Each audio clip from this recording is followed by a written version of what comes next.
Bismillahir-Rahman-Nir-Rahim. The Bible, the Quran and Science. The Holy Scriptures examined in the light of modern knowledge by Dr. Maurice Bucaille. Translated from French by Alistair D. Pannell and the author. Part 3. The Quran and Modern Science.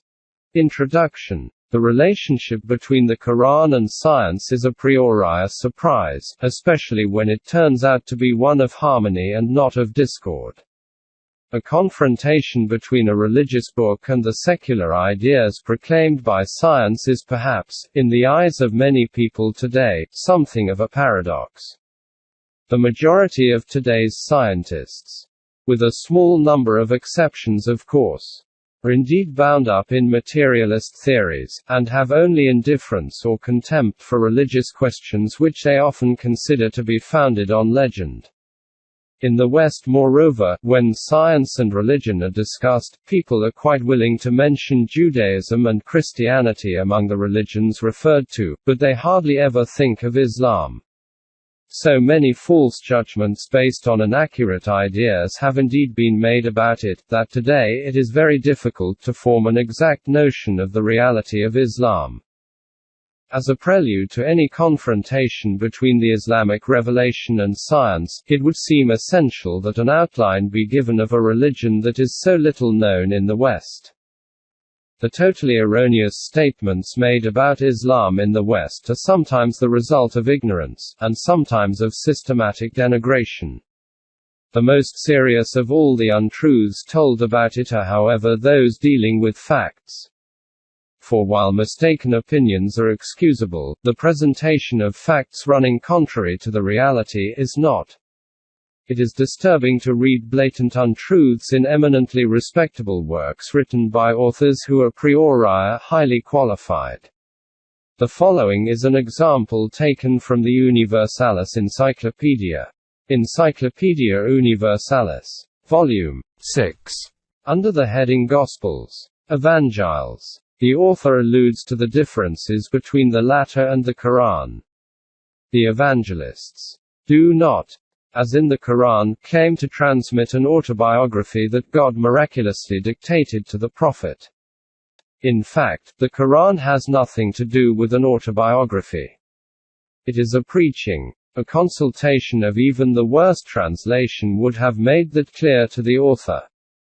The statement we have quoted is as far from reality as if one were to define a gospel as an account of an evangelist's life. The person responsible for this untruth about the Quran is a professor at the Jesuit Faculty of Theology, Lyon. The fact that people utter such untruths helps to give a false impression of the Quran and Islam. There is hope today, however, because religions are no longer as inward-looking as they were, and many of them are seeking for mutual understanding. One must indeed be impressed by a knowledge of the fact that an attempt is being made on the highest level of the hierarchy by Roman Catholics to establish contact with Muslims. They are trying to fight incomprehension and are doing their utmost to change the inaccurate views on Islam that are so widely held. In the introduction to this work, I mentioned the great change that has taken place in the last few years, and I quoted a document produced by the Office for Non-Christian Affairs at the Vatican under the title Orientations for a Dialogue between Christians and Muslims. Orientations pour un dialogue entre chrétiens et musulmans. It is a very important document in that it shows the new position adopted towards Islam. As we read in the third edition of this study, 1970, this new position calls for a revision of our attitude towards it and a critical examination of our prejudices. We should first set about progressively changing the way our Christian brothers see it. This is the most important of all. We must clear away the outdated image inherited from the past, or distorted by prejudice and slander, and recognize the past injustice towards the Muslims for which the West, with its Christian education, is to blame. The Vatican document is nearly 150 pages long. It therefore expands on the refutation of classic views held by Christians on Islam and sets out the reality. Under the title Emancipating Ourselves from Our Worst Prejudices. Nous libérer de nos préjugés les plus notables.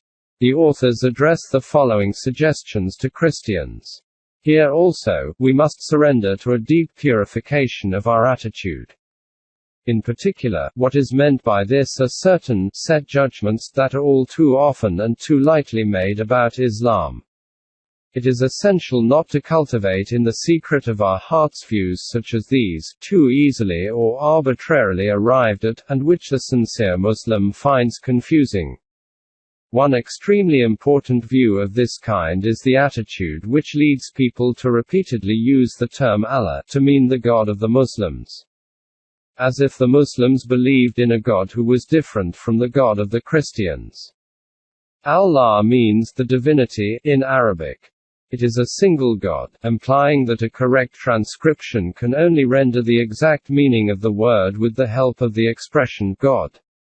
For the Muslim, Allah is none other than the God of Moses and Jesus. The document produced by the Office for Non-Christian Affairs at the Vatican stresses this fundamental point in the following terms. It would seem pointless to maintain that Allah is not really God, as do certain people in the West. The conciliar documents have put the above assertion in its proper place.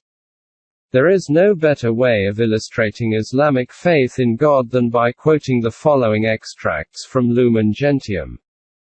The Muslims profess the faith of Abraham and worship with us the sole merciful God, who is the future judge of men on the day of reckoning. One can therefore understand the Muslims' protest at the all too frequent custom in European languages of saying Allah instead of God. Cultivated Muslims have praised D. Masson's French transition of the Quran for having, at last, written Dieu instead of Allah. The Vatican document points out the following. Allah is the only word that Arabic-speaking Christians have for God. Muslims and Christians worship a single God. The Vatican document then undertakes a critical examination of the other false judgments made on Islam. Islamic fatalism is a widely spread prejudice. The document examines this and, quoting the Quran for support, it puts in opposition to this the notion of the responsibility man has, who is to be judged by his actions. It shows that the concept of an Islamic legalism is false. On the contrary, it opposes the sincerity of faith to this by quoting two phrases in the Quran that are highly misunderstood in the West. There is no compulsion in religion. Surah 2, verse 256. 2:256. God has not laid upon you in religion any hardship. Surah 22, verse 78. 22:78. The document opposes the widely spread notion of Islam, religion of fear, to Islam, religion of love, love of one's neighbor based on faith in God. It refutes the falsely spread notion that Muslim morality hardly exists and the other notion, shared by so many Jews and Christians, of Islamic fanaticism. It makes the following comment on this. In fact, Islam was hardly any more fanatical during its history than the sacred bastions of Christianity whenever the Christian faith took on, as it were, a political value. At this point, the authors quote expressions from the Quran that show how, in the West, the expression holy war has been mistranslated. In Arabic it is al-jihad fi sabil Allah, the effort on God's road, the effort to spread Islam and defend it against its aggressors. The Vatican document continues as follows. The jihad is not at all the biblical karam. It does not lead to extermination, but to the spreading of God's and man's rights to new lands. The past violence of the jihad generally followed the rules of war. At the time of the Crusades, moreover, it was not always the Muslims that perpetrated the worst slaughters. Finally, The document deals with the prejudice according to which Islam is a hidebound religion which keeps its followers in a kind of superannuated Middle Ages, making them unfit to adapt to the technical conquests of the modern age. It compares analogous situations observed in Christian countries and states the following. We find, in the traditional expansion of Muslim thought, a principle of possible evolution in civilian society. I am certain that this defense of Islam by the Vatican will surprise many believers today, be they Muslims, Jews or Christians. It is a demonstration of sincerity and open-mindedness that is singularly in contrast with the attitudes inherited from the past. The number of people in the West who are aware of the new attitudes adopted by the highest authorities in the Catholic Church is, however, very small. Once one is aware of this fact, it comes as less of a surprise to learn of the actions that sealed this reconciliation. Firstly, there was the official visit made by the President of the Office for Non-Christian Affairs at the Vatican to King Faisal of Saudi Arabia. Then the official reception given by Pope Paul VI to the Grand Ulama of Saudi Arabia in the course of 1974. Henceforth, one understands more clearly the spiritual significance of the fact that His Grace Bishop Elchinger received the Grand Ulama at his cathedral in Strasbourg and invited them during their visit to pray in the choir. This they did before the altar, turned towards Mecca. Thus the representatives of the Muslim and Christian worlds at their highest level, who share a faith in the same God and a mutual respect for the differences of opinion, have agreed to open a dialogue. This being so, it is surely quite natural for other aspects of each respective revelation to be confronted. The subject of this confrontation is the examination of the scriptures in the light of scientific data and knowledge concerning the authenticity of the texts. This examination is to be undertaken for the Quran as it was for the Judeo-Christian revelation. The relationship between religions and science has not always been the same in any one place or time. It is a fact that there is no writing belonging to a monotheistic religion that condemns science. In practice, however, it must be admitted that scientists have had great difficulties with the religious authorities of certain creeds. For many centuries, in the Christian world, scientific development was opposed by the authorities in question, on their own initiative and without reference to the authentic scriptures. We already know the measures taken against those who sought to enlarge science. Measures which often made scientists go into exile to avoid being burnt at the stake, unless they recanted, changed their attitude and begged for pardon. The case of Galileo is always cited in this context. He was tried for having accepted the discoveries made by Copernicus on the rotation of the Earth. Galileo was condemned as the result of a mistaken interpretation of the Bible, since not a single scripture could reasonably be brought against him. In the case of Islam, the attitude towards science was, generally speaking, quite different. Nothing could be clearer than the famous hadith of the Prophet, "Seek for science, even in China," or the other hadith which says that the search for knowledge is a strict duty for every Muslim man and woman. As we shall see further on in this section, another crucial fact is that the Quran, while inviting us to cultivate science, itself contains many observations on natural phenomena and includes explanatory details which are seen to be in total agreement with modern scientific data. There is no equal to this in the Judeo-Christian revelation.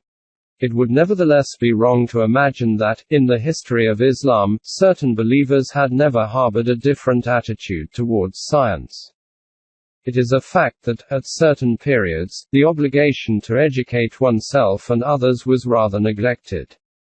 It is equally true that in the Muslim world, as elsewhere, an attempt was sometimes made to stop scientific development. All the same, it will be remembered that at the height of Islam, between the 8th and 12th centuries A.D., i.e., At a time when restrictions on scientific development were in force in the Christian world, a very large number of studies and discoveries were being made at Islamic universities. It was there that the remarkable cultural resources of the time were to be found. The Caliph's library at Córdoba contained 400,000 volumes. Averroes was teaching there, and Greek, Indian and Persian sciences were taught. This is why scholars from all over Europe went to study at Córdoba, just as today people go to the United States to perfect their studies. A very great number of ancient manuscripts have come down to us thanks to cultivated Arabs who acted as the vehicle for the culture of conquered countries. We are also greatly indebted to Arabic culture for mathematics. Algebra was an Arabic invention. Astronomy, physics, optics, geology, botany, medicine, Avicenna, etc. For the very first time, science took on an international character in the Islamic universities of the Middle Ages. At this time, men were more steeped in the religious spirit than they are today. But in the Islamic world, this did not prevent them from being both believers and scientists. Science was the twin of religion and it should never have ceased to be so. The medieval period was, for the Christian world, a time of stagnation and absolute conformity. It must be stressed that scientific research was not slowed down by the Judeo-Christian revelation itself, but rather by those people who claimed to be its servants. Following the Renaissance, the scientists' natural reaction was to take vengeance on their former enemies. This vengeance still continues today, to such an extent indeed that in the West, anyone who talks of God in scientific circles really does stand out. This attitude affects the thinking of all young people who receive a university education, Muslims included. Their thinking could hardly be different from what it is considering the extreme positions adopted by the most eminent scientists. A Nobel Prize winner for medicine has tried in the last few years to persuade people, in a book intended for mass publication, that living matter was able to create itself by chance from several basic components.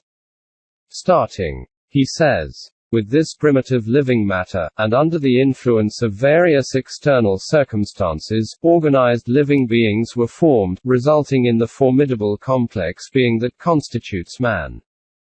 Surely these marvels of contemporary scientific knowledge in the field of life should lead a thinking person to the opposite conclusion.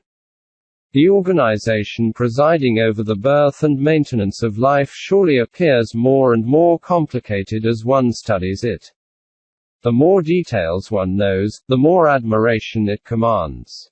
A knowledge of this organization must surely lead one to consider as less and less probable the part chance has to play in the phenomenon of life. The further one advances along the road to knowledge, especially of the infinitely small, the more eloquent are the arguments in favor of the existence of a creator.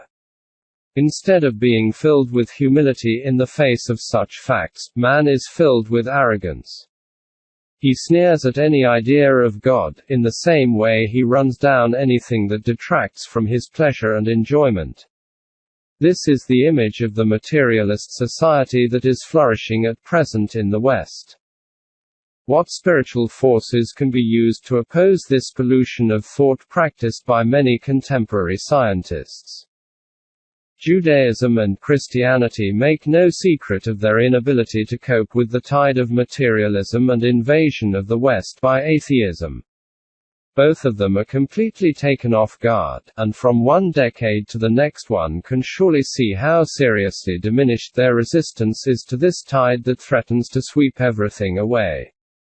The materialist atheist sees in classic Christianity nothing more than a system constructed by men over the last 2,000 years designed to ensure the authority of a minority over their fellow men. He is unable to find in Judeo-Christian writings any language that is even vaguely similar to his own. They contain so many improbabilities, contradictions and incompatibilities with modern scientific data. that he refuses to take texts into consideration that the vast majority of theologians would like to see accepted as an inseparable whole. When one mentions Islam to the materialist atheist, he smiles with a complacency that is only equal to his ignorance of the subject. In common with the majority of Western intellectuals, of whatever religious persuasion, he has an impressive collection of false notions about Islam. One must, on this point, allow him one or two excuses. Firstly, apart from the newly adopted attitudes prevailing among the highest Catholic authorities, Islam has always been subject in the West to a so-called secular slander. Anyone in the West who has acquired a deep knowledge of Islam knows just to what extent its history, dogma, and aims have been distorted. One must also take into account the fact that documents published in European languages on this subject, leaving aside highly specialized studies, do not make the work of a person willing to learn any easier. A knowledge of the Islamic revelation is indeed fundamental from this point of view. Unfortunately, passages from the Quran, especially those relating to scientific data, are badly translated and interpreted, so that a scientist has every right to make criticisms with apparent justification that the book does not actually deserve at all. This detail is worth noting henceforth. Inaccuracies in translation or erroneous commentaries. The one is often associated with the other, which would not have surprised anybody 1 or 2 centuries ago, offend today's scientists. When faced with a badly translated phrase containing a scientifically unacceptable statement, the scientist is prevented from taking the phrase into serious consideration. In the chapter on human reproduction, a very typical example will be given of this kind of error. Why do such errors in translation exist? They may be explained by the fact that modern translators often take up rather uncritically the interpretations given by older commentators. In their day, the latter had an excuse for having given an inappropriate definition to an Arabic word containing several possible meanings.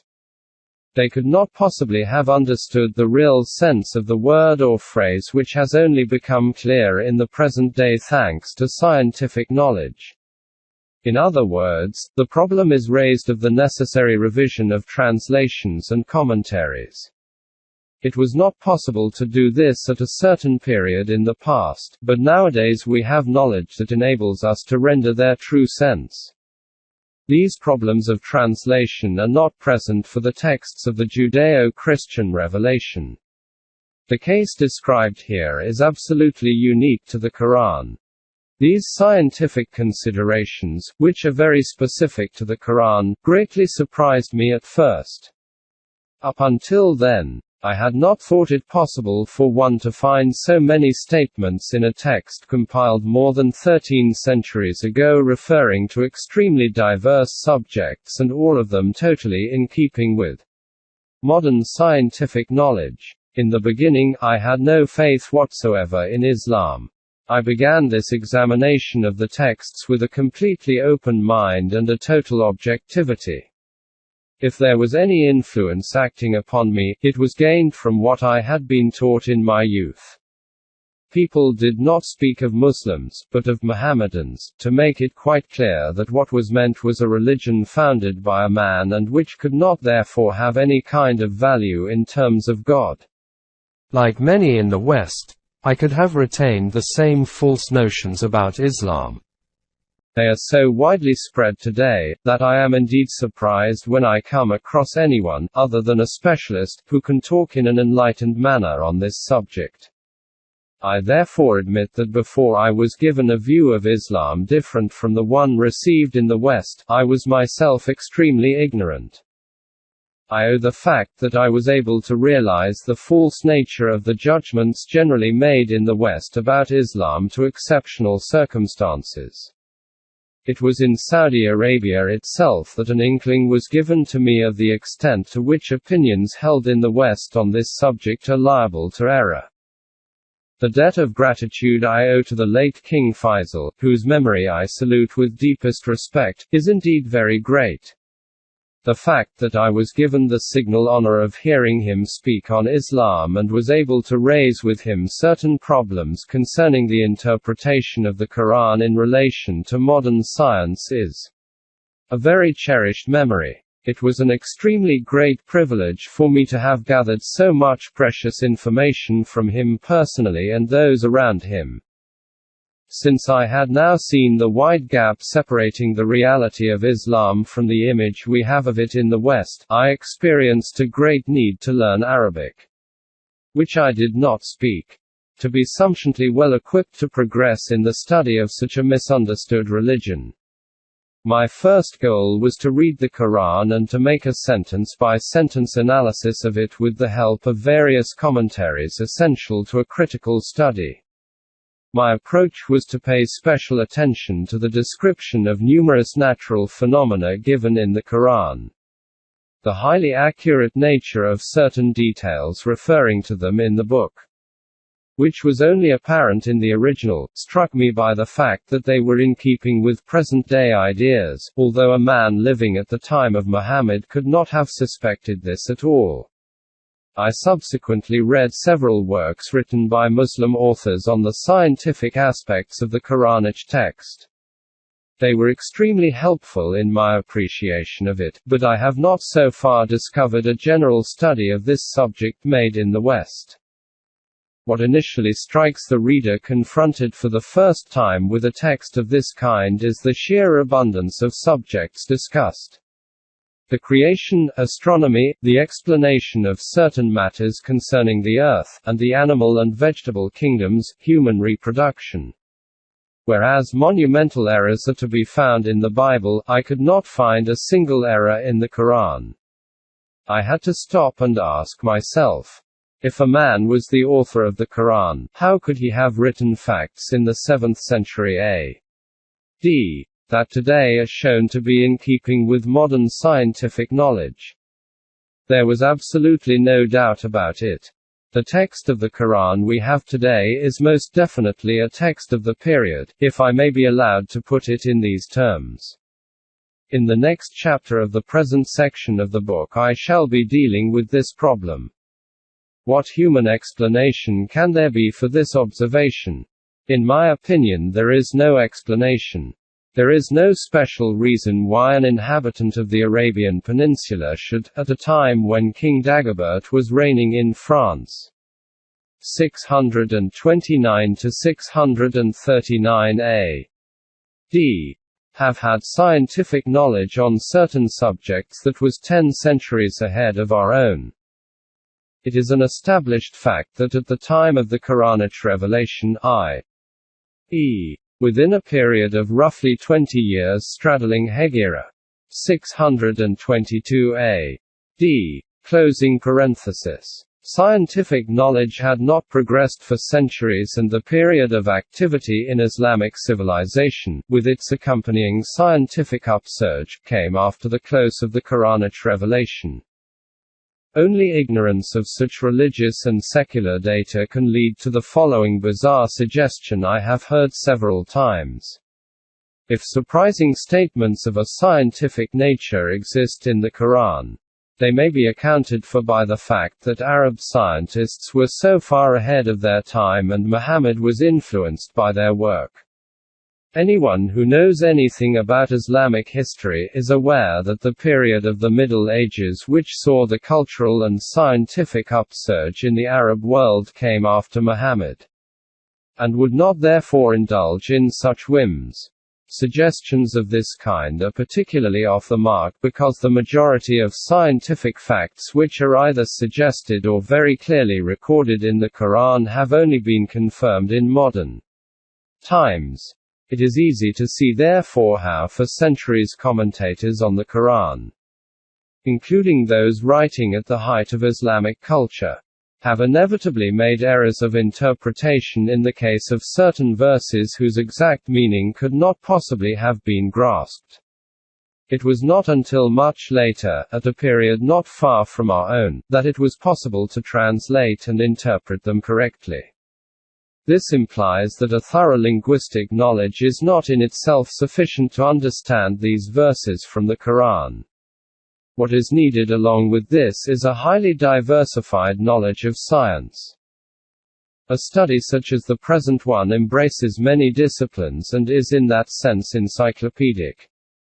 As the questions raised are discussed, the variety of scientific knowledge essential to the understanding of certain verses of the Quran will become clear. The Quran does not aim at explaining certain laws governing the universe, however.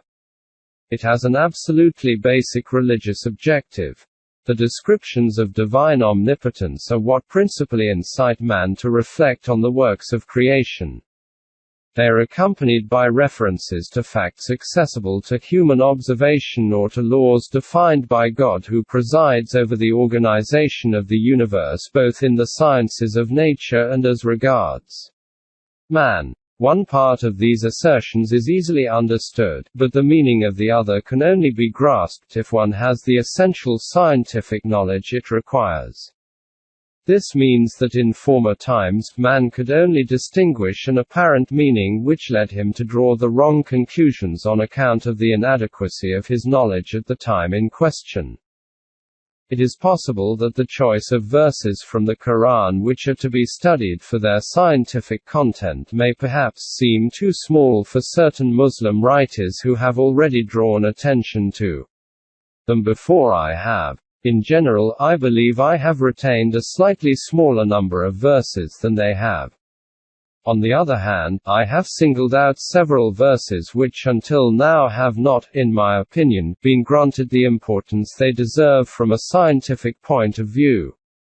Wherever I may have mistakenly failed to take verses into consideration for this study that were selected by these writers, I hope that they will not hold it against me. I have also found, on occasion, that certain books contain scientific interpretations which do not appear to me to be correct. It is with an open mind and a clear conscience that I have provided personal interpretations of such verses. By the same token, I have tried to find references in the Quran to phenomena accessible to human comprehension but which have not been confirmed by modern science. In this context, I think I may have found references in the Quran to the presence of planets in the universe that are similar to the Earth. It must be added that many scientists think this is a perfectly feasible fact, although modern data cannot provide any hint of certainty. I thought I owed it to myself to mention this, whilst retaining all the attendant reservations that might be applied.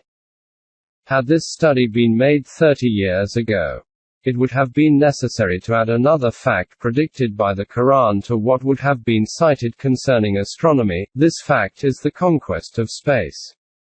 At that time, subsequent to the first trials of ballistic missiles, people imagined a day when man would perhaps have the material possibility of leaving his earthly habitat and exploring space. It was then known that a verse existed in the Quran predicting how one day man would make this conquest. This statement has now been verified. The present confrontation between Holy Scripture and science brings ideas into play, both for the Bible and the Quran, which concern scientific truth. For this confrontation to be valid, the scientific arguments to be relied upon must be quite soundly established and must leave no room for doubt. Those who balk at the idea of accepting the intervention of science in an appreciation of the Scriptures deny that it is possible for science to constitute a valid term of comparison. Whether it be the Bible, which does not escape the comparison unscathed, and we have seen why, or the Quran, which has nothing to fear from science. Science, they say, is changing with the times, and a fact accepted today may be rejected later. This last comment calls for the following observation. A distinction must be drawn between scientific theory and duly controlled observed fact. Theory is intended to explain a phenomenon or a series of phenomena not readily understandable. In many instances theory changes.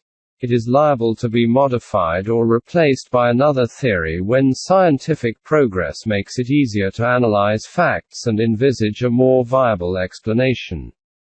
On the other hand, an observed fact checked by experimentation is not liable to modification.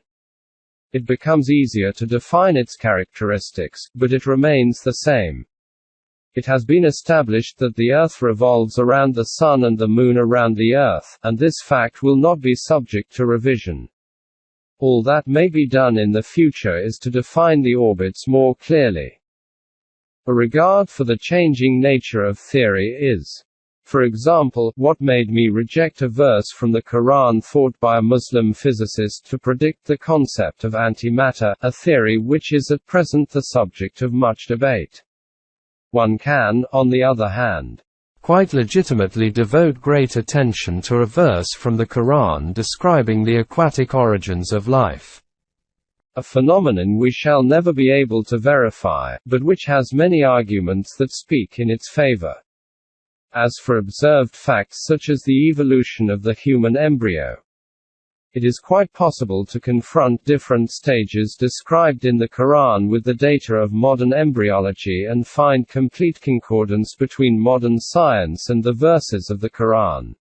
Referring to this subject, this confrontation between the Quran and science has been completed by two other comparisons.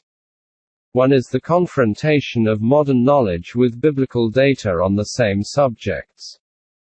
And the other is the comparison from the same scientific point of view between the data in the Quran, the Book of Revelation transmitted by God to the Prophet, and the data in the Hadiths, books narrating the deeds and sayings of Muhammad that lie outside the written revelation.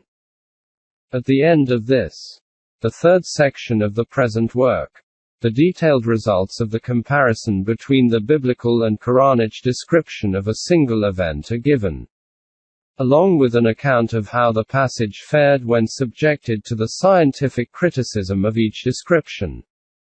An examination has, for example, been made in the case of the creation and of the flood. In each instance, the incompatibilities with science in the biblical description have been made clear. Also to be seen is the complete agreement between science and the descriptions in the Quran referring to them. We shall note precisely those differences that make one description scientifically acceptable in the present day and the other unacceptable. This observation is of prime importance, since in the West, Jews, Christians and atheists are unanimous in stating, without a scrap of evidence however, that Muhammad wrote the Quran or had it written as an imitation of the Bible. It is claimed that stories of religious history in the Quran resume biblical stories. This attitude is as thoughtless as saying that Jesus himself duped his contemporaries by drawing inspiration from the Old Testament during his preachings. The whole of Matthew's Gospel is based on this continuation of the Old Testament, as we have indeed seen already. What expert in exegesis would dream of depriving Jesus of his status as God's envoy for this reason? This is nevertheless the way that Muhammad is judged more often than not in the West. All he did was to copy the Bible. It is a summary judgment that does not take account of the fact that the Quran and the Bible provide different versions of a single event. People prefer not to talk about the difference in the descriptions. They are pronounced to be the same and thus scientific knowledge need not be brought in. We shall enlarge on these problems when dealing with the description of the creation and the flood. The collection of hadiths are to Muhammad what the Gospels are to Jesus. Descriptions of the actions and sayings of the Prophet. Their authors were not eyewitnesses. This applies at least to the compilers of the collections of hadiths which are said to be the most authentic and were collected much later than the time when Muhammad was alive. They do not in any way constitute books containing the written revelation. They are not the word of God, but the sayings of the Prophet. In these books, which are very widely read, statements are to be found containing errors from a scientific point of view, especially medical remedies. We naturally discount anything relating to problems of a religious kind, since they are not discussed here in the context of the hadiths. Many hadiths are of doubtful authenticity. They are discussed by Muslim scientists themselves. When the scientific nature of one of the hadiths is touched upon in the present work, it is essentially to put into relief all that distinguishes them from the Quran itself when seen from this point of view. Since the latter does not contain a single scientific statement that is unacceptable. The difference, as we shall see, is quite startling. The above observation makes the hypothesis advanced by those who see Muhammad as the author of the Quran quite untenable. How could a man, from being illiterate, become the most important author, in terms of literary merit, in the whole of Arabic literature? How could he then pronounce truths of a scientific nature that no other human being could possibly have developed at the time? And all this without once making the slightest error in his pronouncements on the subject. The ideas in this study are developed from a purely scientific point of view. They lead to the conclusion that it is inconceivable for a human being living in the 7th century A.D. to have made statements in the Quran on a great variety of subjects that do not belong to his period and for them to be in keeping with what was to be known only centuries later. For me, there can be no human explanation to the Quran. Authenticity of the Quran. How it came to be written. Thanks to its undisputed authenticity, the text of the Quran holds a unique place among the books of Revelation, shared neither by the Old nor the New Testament. In the first 2 sections of this work, a review was made of the alterations undergone by the Old Testament and the Gospels before they were handed down to us in the form we know today. The same is not true for the Quran for the simple reason that it was written down at the time of the Prophet. We shall see how it came to be written, i.e., the process involved. In this context, the differences separating the Quran from the Bible are in no way due to questions essentially concerned with date. Such questions are constantly put forward by certain people without regard to the circumstances prevailing at the time when the Judeo-Christian and the Quranic revelations were written. They have an equal disregard for the circumstances surrounding the transmission of the Quran to the Prophet. It is suggested that a 7th century text had more likelihood of coming down to us unaltered than other texts that are as many as 15 centuries older. This comment, although correct, does not constitute a sufficient reason. It is made more to excuse the alterations made in the Judeo-Christian texts in the course of centuries than to underline the notion that the text of the Quran, which was more recent, had less to fear from being modified by man. In the case of the Old Testament, the sheer number of authors who tell the same story, plus all the revisions carried out on the text of certain books from the pre-Christian era, constitute as many reasons for inaccuracy and contradiction. As for the Gospels, nobody can claim that they invariably contain faithful accounts of Jesus's words or a description of his actions strictly in keeping with reality. We have seen how successive versions of the texts showed a lack of definite authenticity and moreover that their authors were not eyewitnesses. Also to be underlined is the distinction to be made between the Quran, a book of written revelation, and the hadiths, collections of statements concerning the actions and sayings of Muhammad. Some of the Prophet's companions started to write them down from the moment of his death. As an element of human error could have slipped in, the collection had to be resumed later and subjected to rigorous criticism so that the greatest credit is in practice given to documents that came along after Muhammad. Their authenticity varies, like that of the Gospels. Not a single Gospel was written down at the time of Jesus.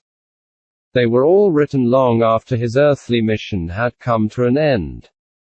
And not a single collection of hadiths was compiled during the time of the Prophet.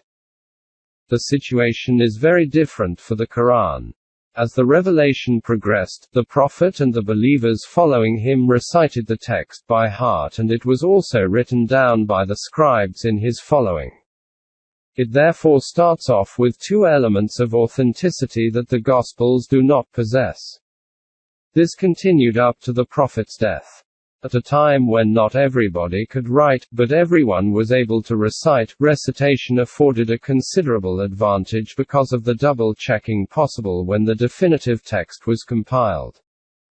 The Quranic revelation was made by Archangel Gabriel to Muhammad. It took place over a period of more than 20 years of the Prophet's life. Beginning with the first verses of Surah 96, then resuming after a 3-year break for a long period of 20 years up to the death of the Prophet in 632 A.D. i.e., 10 years before Hegira and 10 years after Hegira. The following was the first revelation. Surah 96, verses 1-5. 96. 1-5. Read. In the name of thy Lord who created man from something which clings. Read. Thy Lord is the most noble who taught by the pen, who taught man what he did not know.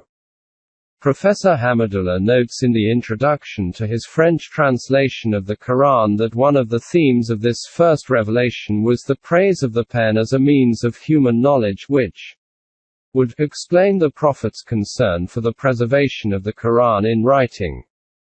Texts formally prove that long before the Prophet left Mecca for Medina, i.e., long before Hegira, the Quranic text so far revealed had been written down.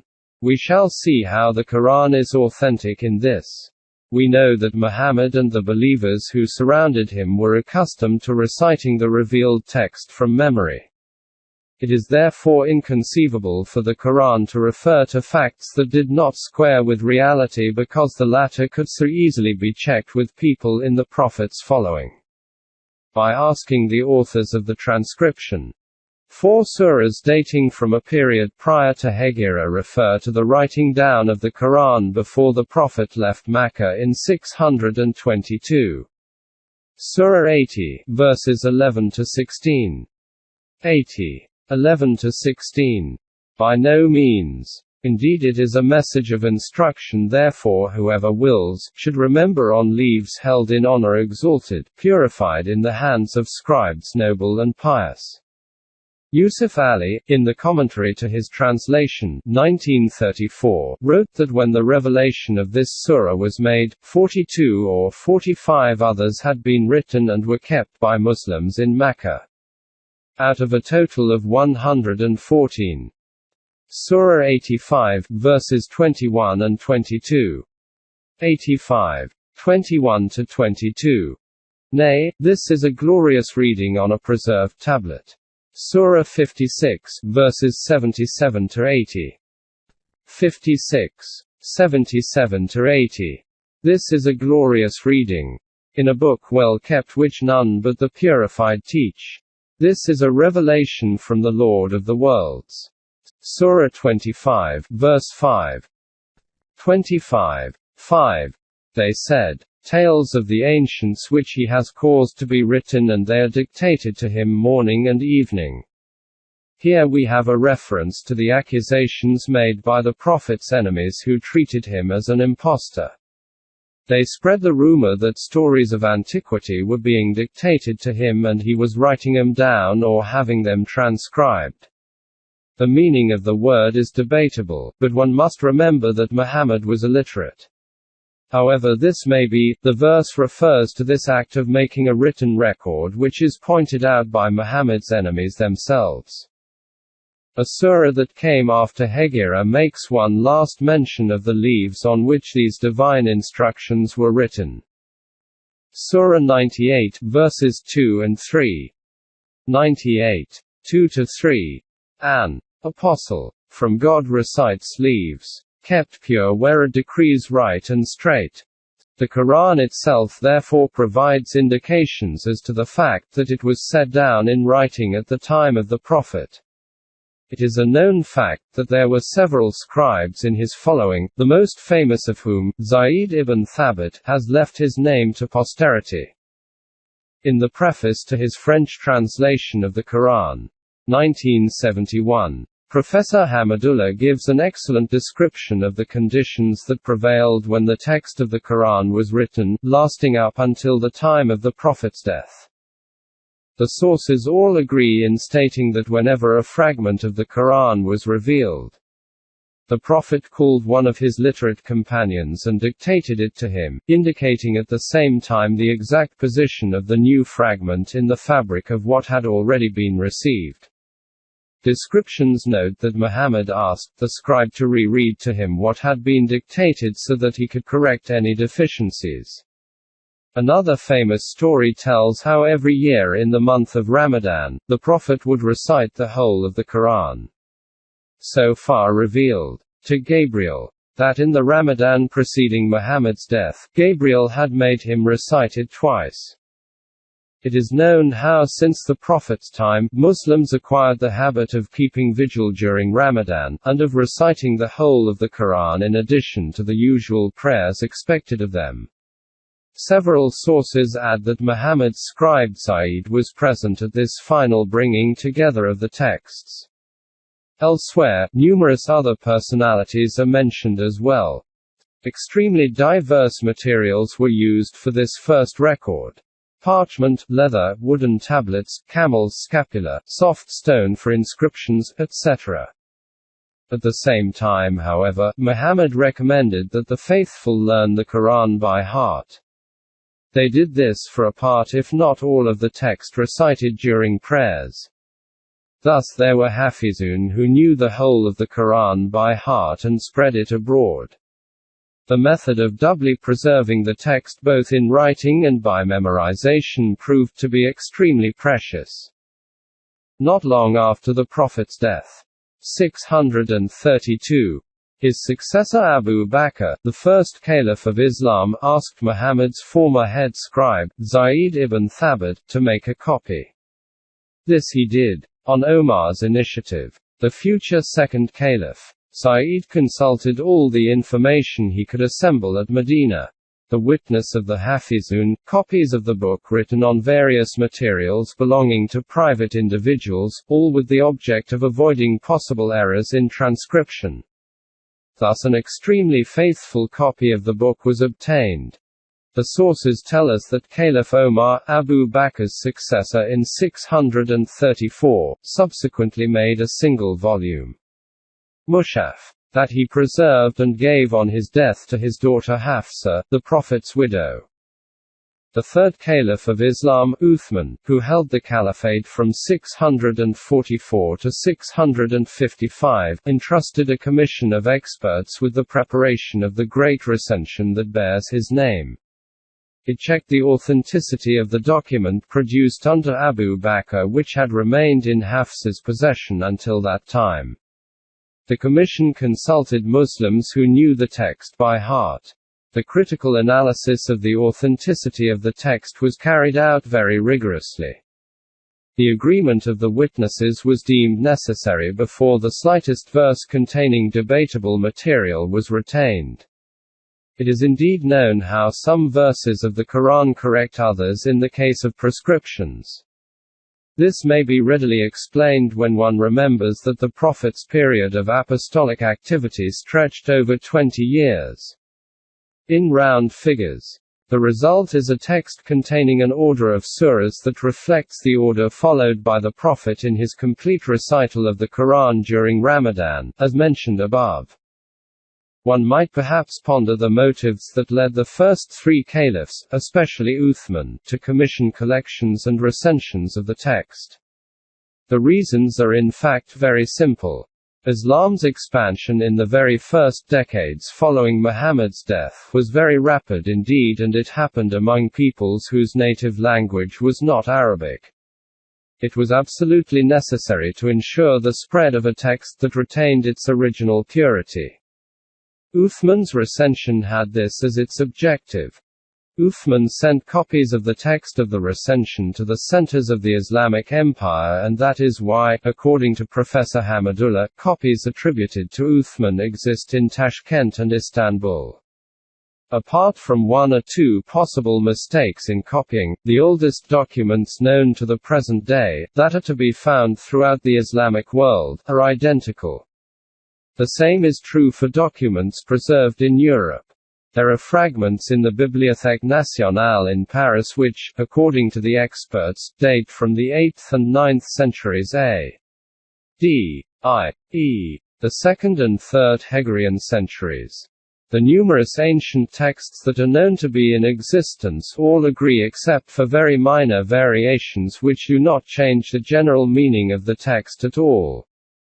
If the context sometimes allows more than one interpretation, it may well have to do with the fact that ancient writing was simpler than that of the present day. The 114 surahs were arranged in decreasing order of length. There were nevertheless exceptions. The chronological sequence of the revelation was not followed. In the majority of cases, however, this sequence is known. A large number of descriptions are mentioned at several points in the text, sometimes giving rise to repetitions. Very frequently a passage will add details to a description that appears elsewhere in an incomplete form. Everything connected with modern science is, like many subjects dealt with in the Quran, scattered throughout the book without any semblance of classification. It is impression to say that Quran was collected during the Prophet's lifetime. The Prophet, and before his death, had showed the collection of Quran scrolls to Gabriel many times. So, what is said in regard to collecting of Quran during the ruling period of the caliphs after the Prophet means copying the same original copy written in the Prophet's life which later were sent to different countries, and it does not mean the recording or writing of Quran through oral sources as it may be thought. Yet many of the companions have written the Quran exactly during the lifetime of the Prophet. One of those was Imam Ali's copy.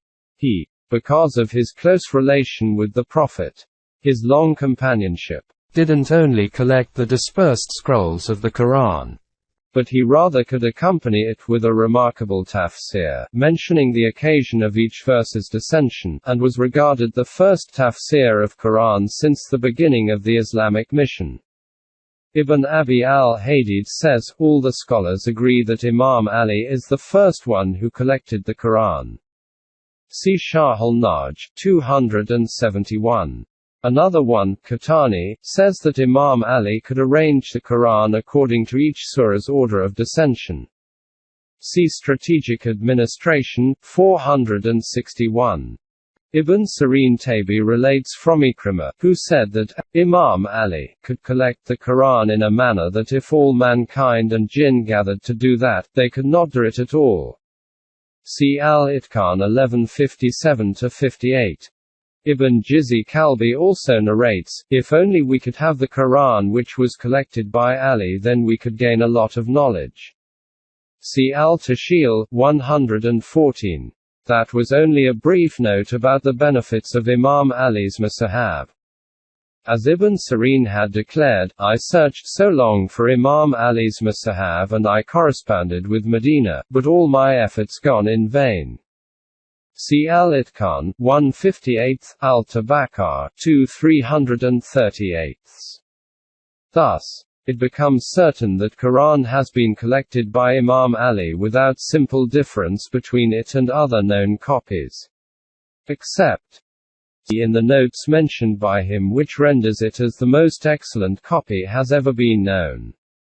Unfortunately, the inconvenient political conditions emerged after the demise of the Prophet, i.e. after the wicked issue of Saqifa, was a main obstacle to get benefits from that remarkable copy of the Quran. The creation of the heavens and the earth. Differences from and resemblances to the biblical description. In contrast to the Old Testament, the Quran does not provide a unified description of the creation.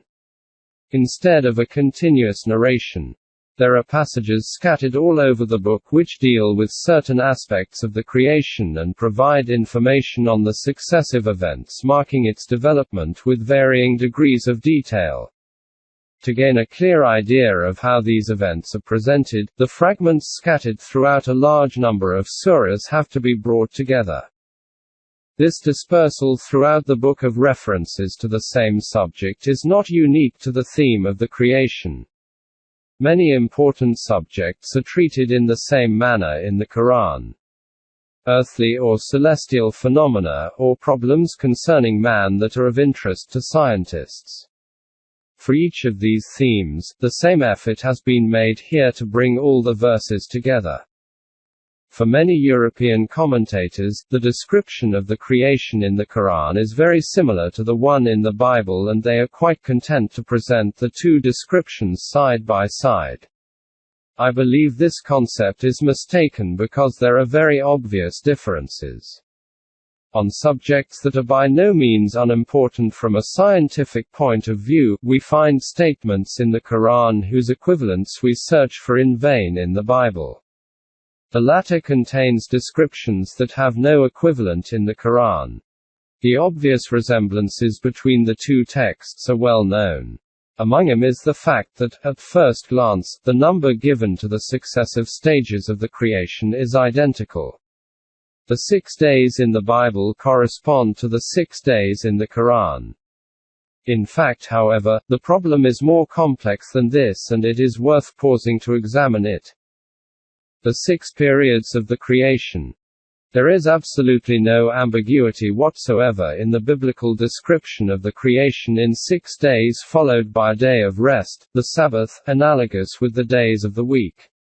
It has been shown how this mode of narration practiced by the priests of the 6th century B.C. served the purpose of encouraging the people to observe the Sabbath.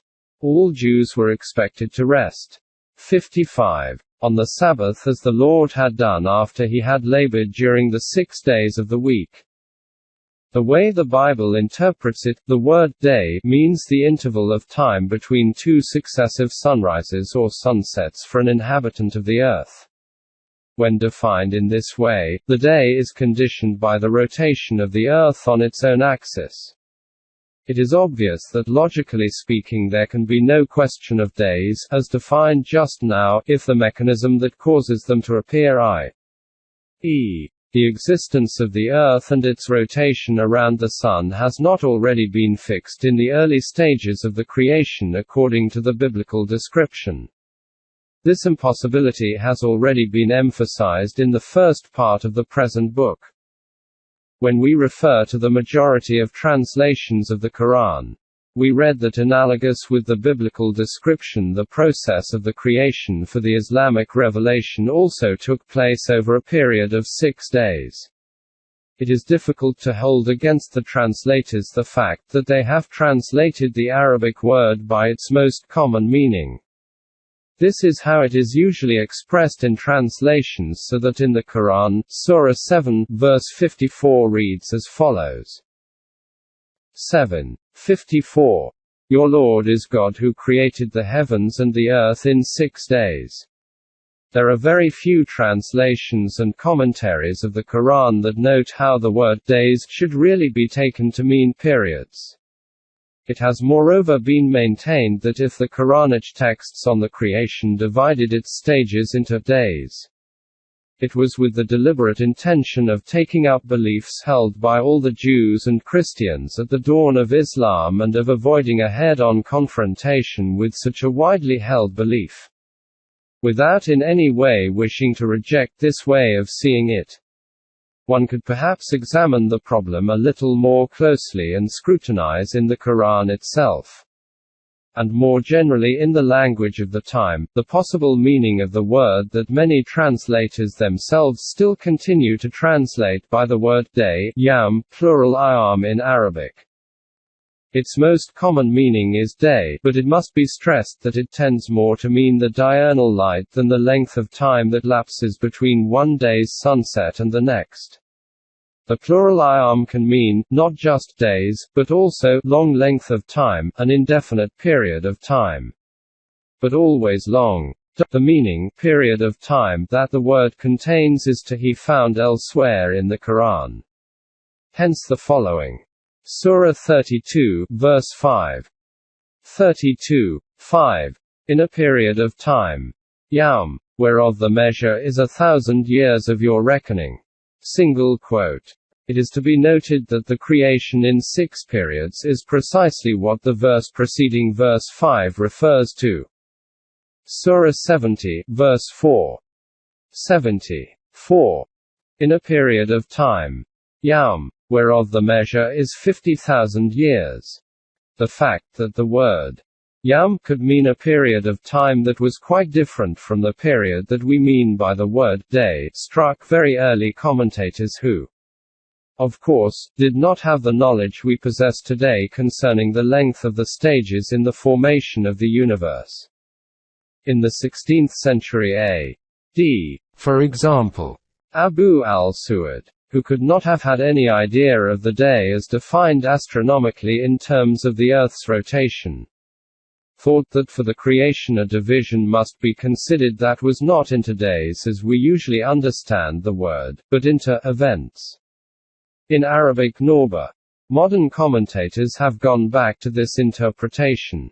Yusuf Ali, 1934, in his commentary on each of the verses that deals with the stages in the creation, insists on the importance of taking the word, elsewhere interpreted as meaning days, to mean in reality very long periods, or ages, or eons.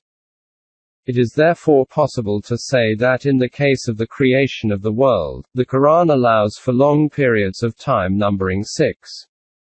It is obvious that modern science has not permitted man to establish the fact that the complicated stages in the process leading to the formation of the universe numbered 6. But it has clearly shown that long periods of time were involved, compared to which days, as we conceive them, would be ridiculous. One of the longest passages of the Quran, which deals with the creation, describes the latter by juxtaposing an account of earthly events and one of celestial events. The verses in question are Surah 41, verses 9 to 12. God is speaking to the Prophet. 41, 9 to 12. Say, do you disbelieve him who created the earth in 2 periods? Do you ascribe equals to him? He is the Lord of the worlds. He set in the earth mountains standing firm. He blessed it.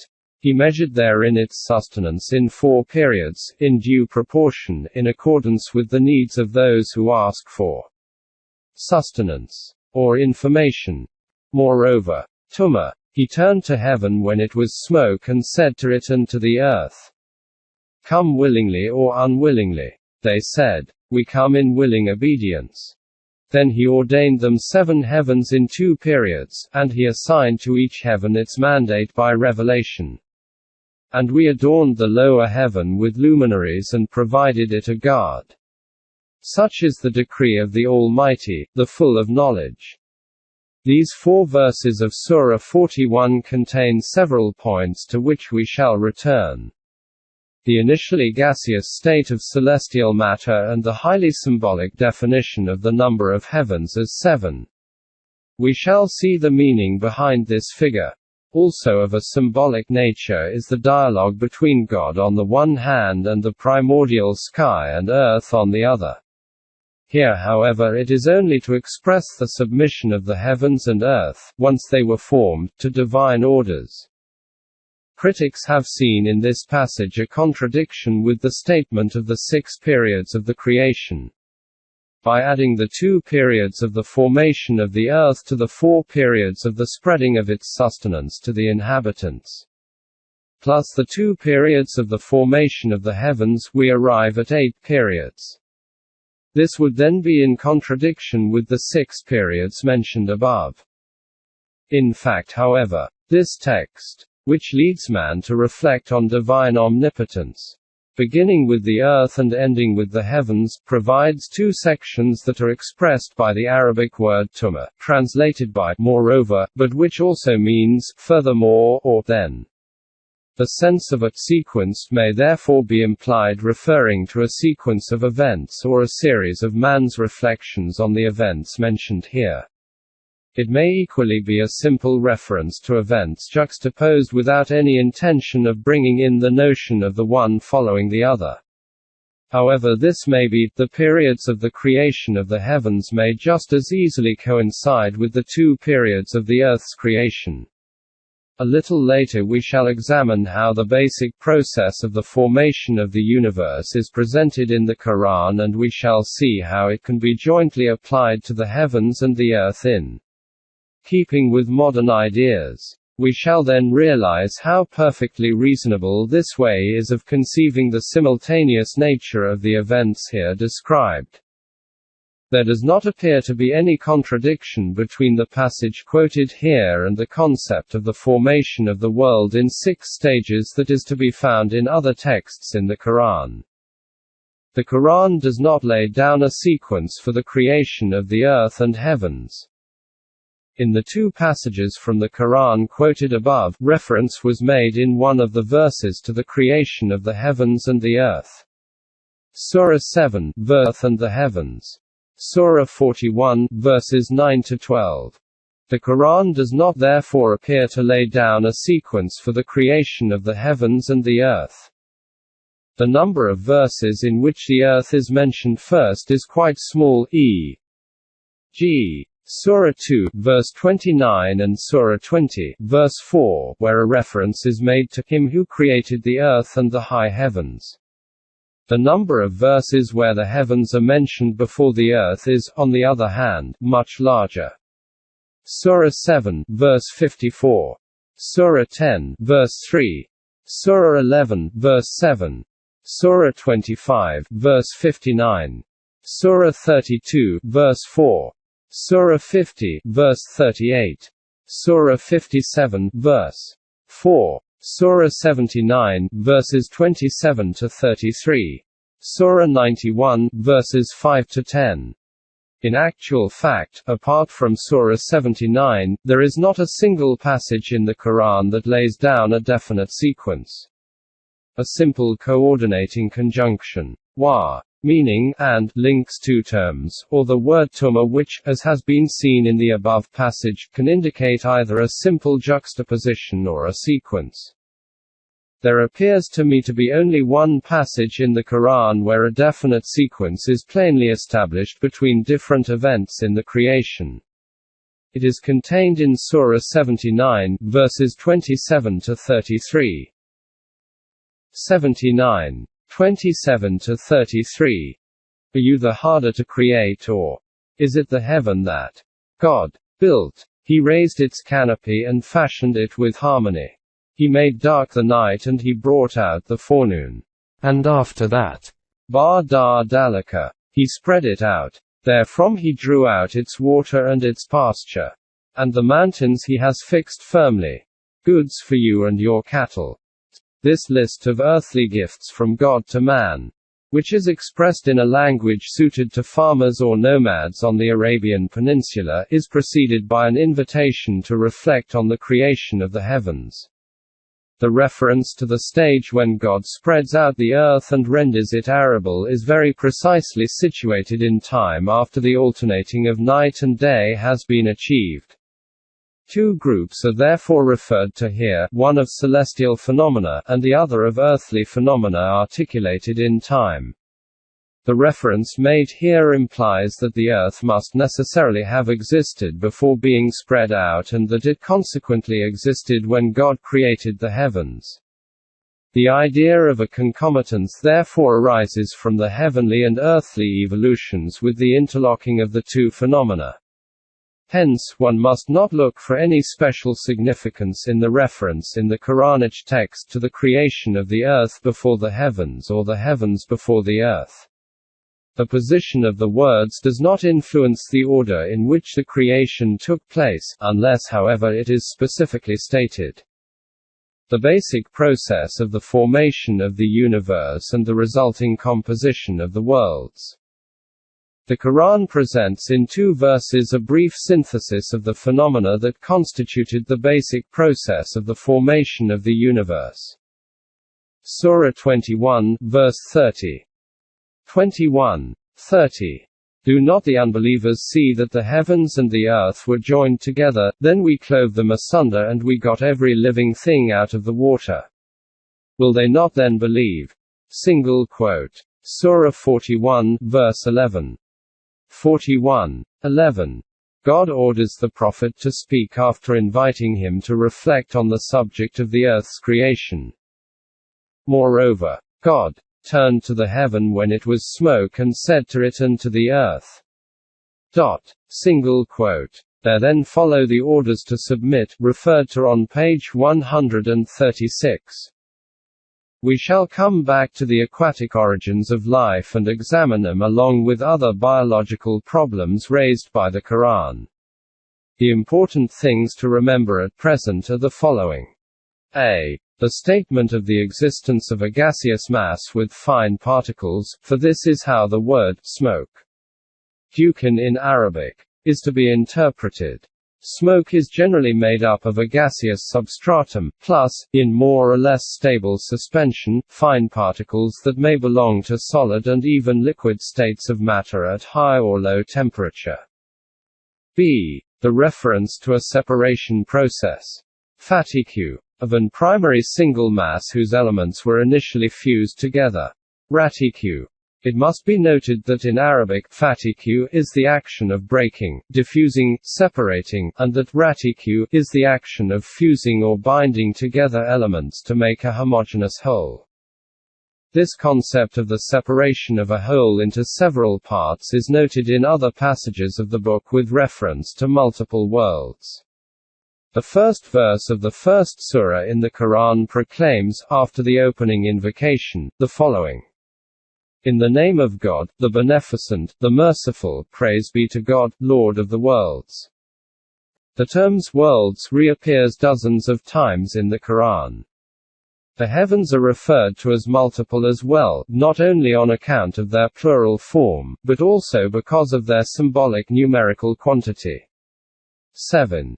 This number is used 24 times throughout the Quran for various numerical quantities. It often carries the meaning of many, although we do not know exactly why this meaning of the figure was used. The Greeks and Romans also seem to have used the number 7 to mean an undefined idea of plurality. In the Quran, the number 7 refers to the heavens themselves. Samawat. It alone is understood to mean heavens. The 7 roads of the heavens are mentioned once. Surah 2, verse 29. God is the one who created for you all that is on the earth.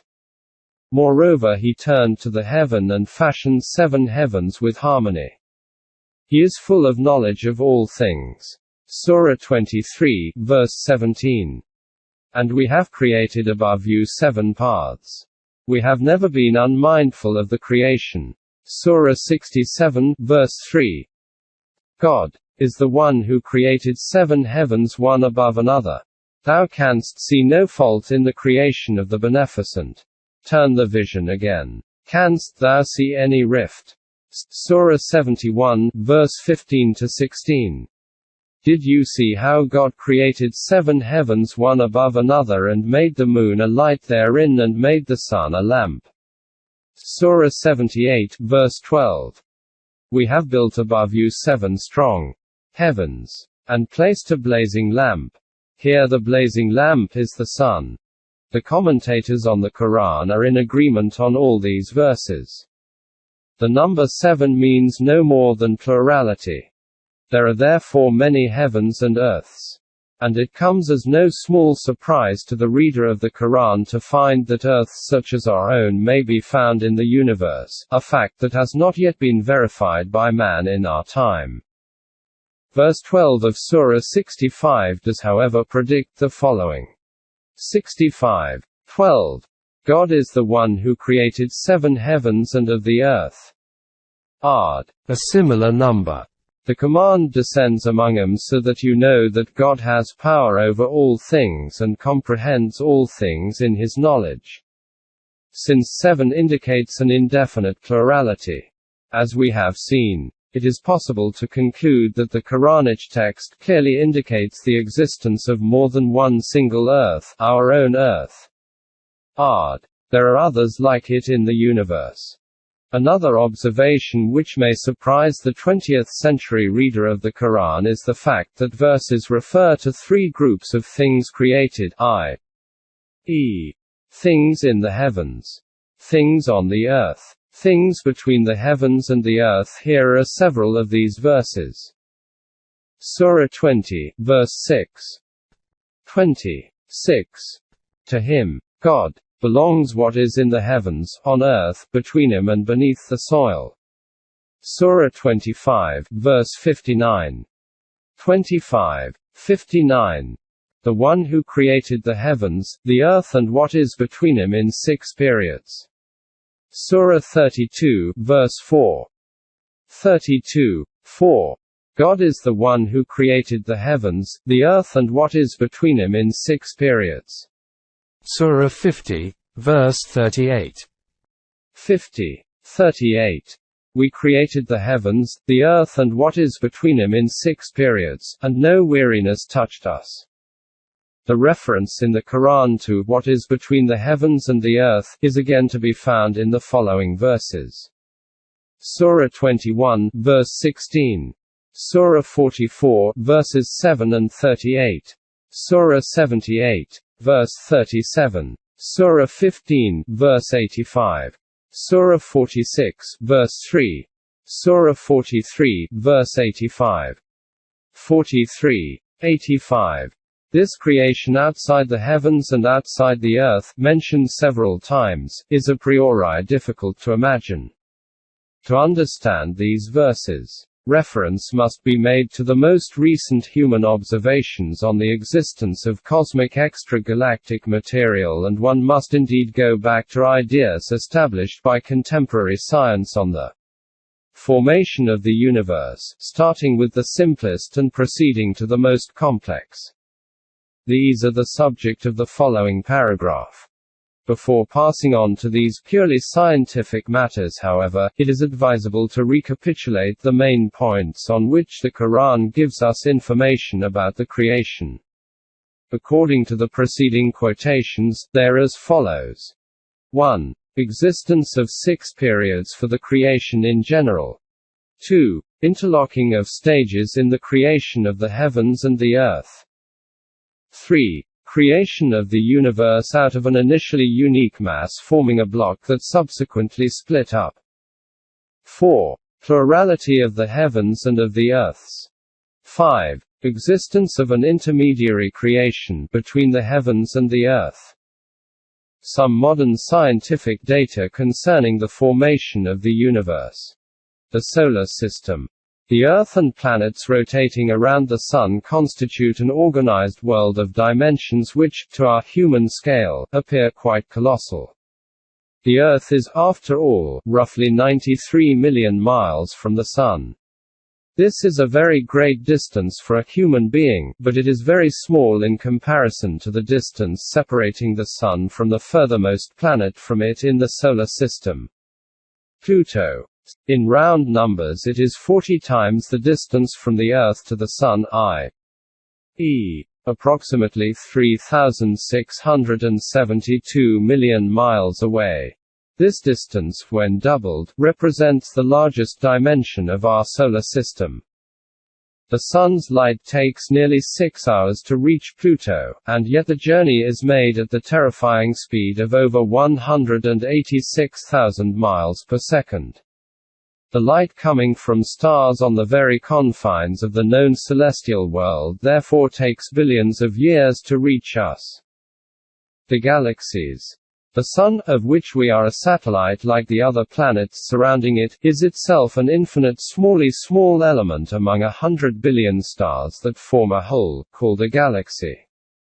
On a fine summer night, the whole of space seems to be filled with stars that make up what is known as the Milky Way. This group has extremely large dimensions. Whereas light could cross the solar system in units of 1 hour. It would require something like 90,000 years to go from one extreme to the other of the most compact group of stars that make up our galaxy. The galaxy that we belong to, however, even though it is so incredibly huge, is only a small part of the heavens. There are giant agglomerates of stars similar to the Milky Way that lie outside our galaxy.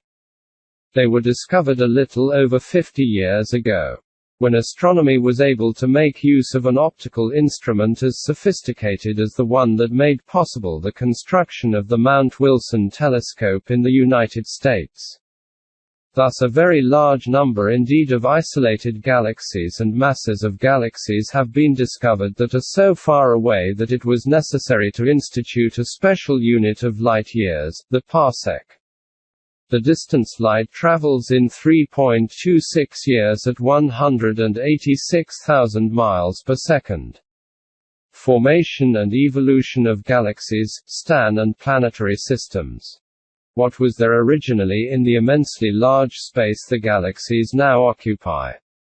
Modern science can only answer this question as of a certain period in the evolution of the universe. It cannot put into numbers the length of time that separates this period from us. At the earliest time it can provide us with.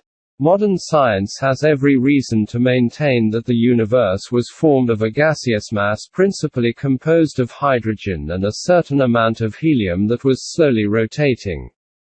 This nebula subsequently split up into multiple fragments with very large dimensions and masses. So large indeed, that specialists in astrophysics are able to estimate their mass from 1 to 100 billion times the present mass of the Sun. The latter represents a mass that is over 300,000 times that of the Earth. These figures give an idea of the large size of the fragments of primary gaseous mass that were to give birth to the galaxies. A new fragmentation was to form the stars. There then followed the intervention of a condensing process where gravitational forces came into play.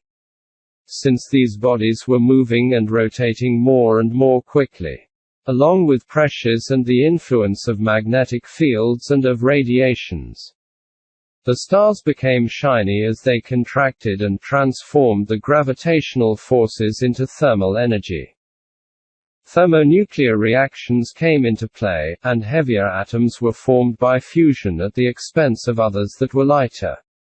This is how the transition was made from hydrogen to helium, then to carbon and oxygen, ending with metals and metalloids. Thus the stars have a life of their own, and modern astronomy classifies them according to their present stage of evolution. The stars also have a death. In the final stage of their evolution, the violent implosion of certain stars has been observed so that they become veritable corpses. The planets, and in particular the Earth, originated in a separation process starting from an initial constituent that in the beginning was the primary nebula. A fact that has no longer been contested for over 25 years is that the Sun condensed inside the single nebula and that the planets did the same inside the surrounding nebula. Disk. One must stress, and this is of prime importance for the subject in hand, that there was no sequence in the formation of the celestial elements such as the Sun, nor in the formation of an earthly element. There is an evolutionary parallelism with the identity of origin. Here, science can give us information on the period during which the events just mentioned took place. Having estimated the age of our galaxy at roughly 10 billion years, according to this hypothesis, the formation of the solar system took place a little over 5 billion years later.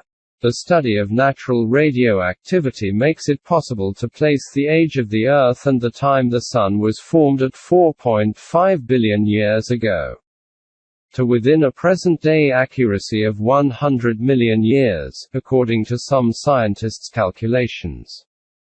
This accuracy is to be admired, since 100 million years may represent a long time to us, but the ratio maximum error total time to be measured is 0.25 i.e. 2.2%. Specialists in astrophysics have therefore attained a high degree of knowledge concerning the general process involved in the formation of the Solar System. It may be summarized as follows.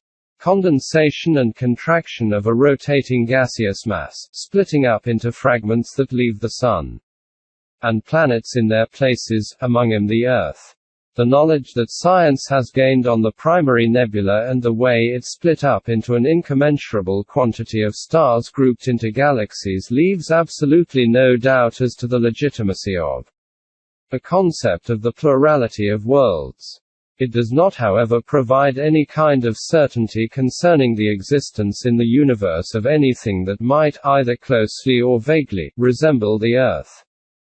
The concept of the plurality of the worlds. In spite of the above, modern specialists in astrophysics consider it highly likely that planets similar to Earth are present in the universe. As far as the Solar System is concerned, nobody seriously entertains the possibility of finding general conditions similar to those on Earth on another planet in this system. We must therefore seek for them outside the Solar System. The likelihood of their existing outside it is considered quite probable for the following reasons. It is thought that in our galaxy half of the 100 billion stars must, like the Sun, have a planetary system. The 50 billion stars do indeed, like the Sun, rotate very slowly. A characteristic which suggests that they are surrounded by planets that are their satellites. These stars are so far away that the possible planets are unobservable, but their existence is thought to be highly probable on account of certain trajectory characteristics. A slight undulation of the star's trajectory indicates the presence of a companion planetary satellite. Thus the Barnard star probably has at least one planetary companion with a mass greater than that of Jupiter and may even have two satellites. As P. Guerin writes, all the evidence points to the fact that planetary systems are scattered in profusion all over the universe. The Solar System and the Earth are not unique. And as a corollary, life, like the planets that harbor it, is scattered throughout the universe, in those places where the physico-chemical conditions necessary for its flowering and development are to be found. Interstellar material. The basic process in the formation of the universe therefore lay in the condensation of material in the primary nebula followed by its division into fragments that originally constituted galactic masses. The latter in their turn split up into stars that provided the subproduct of the process, i.e., the planets. These successive separations left among the groups of principal elements what one might perhaps call remains. Their more scientific name is interstellar galactic material. It has been described in various ways.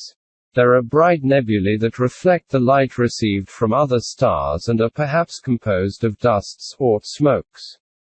To use the terminology of experts in astrophysics. And then there are the dark nebulae that are less dense, consisting of interstellar material that is even more modest, known for its tendency to interfere with photometric measurements in astronomy. There can be no doubt about the existence of bridges of material between the galaxies themselves. Although these gases may be very rarefied, the fact that they occupy such a colossal space, in view of the great distance separating the galaxies, could make them correspond to a mass possibly greater than the total mass of the galaxies in spite of the low density of the former. A. Boychot considers the presence of these intergalactic masses to be of prime importance which could considerably alter ideas on the evolution of the universe. We must now go back to the basic ideas on the creation of the universe that were taken from the Quran and look at them in the light of modern scientific data. Confrontation with the data in the Quran concerning the creation. We shall examine the 5 main points on which the Quran gives information about the creation. 1. The 6 periods of the creation of the heavens and the earth covered, according to the Quran, the formation of the celestial bodies and the earth, and the development of the latter until, with its sustenance, it became inhabitable by man.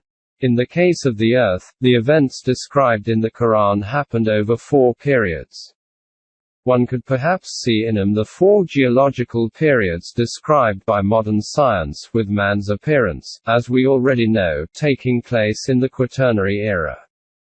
This is purely a hypothesis since nobody has an answer to this question.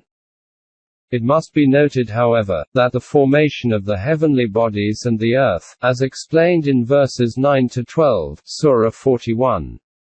See page 136. Required 2 phases. If we take the Sun and its subproduct the Earth as an example, the only one accessible to us, science informs us that their formation occurred by a process of condensation of the primary nebula and then their separation. This is exactly what the Quran expresses very clearly when it refers to the processes that produced a fusion and subsequent separation starting from a celestial smoke. Hence there is complete correspondence between the facts of the Quran and the facts of science. 2. Science showed the interlocking of the 2 stages in the formation of a star.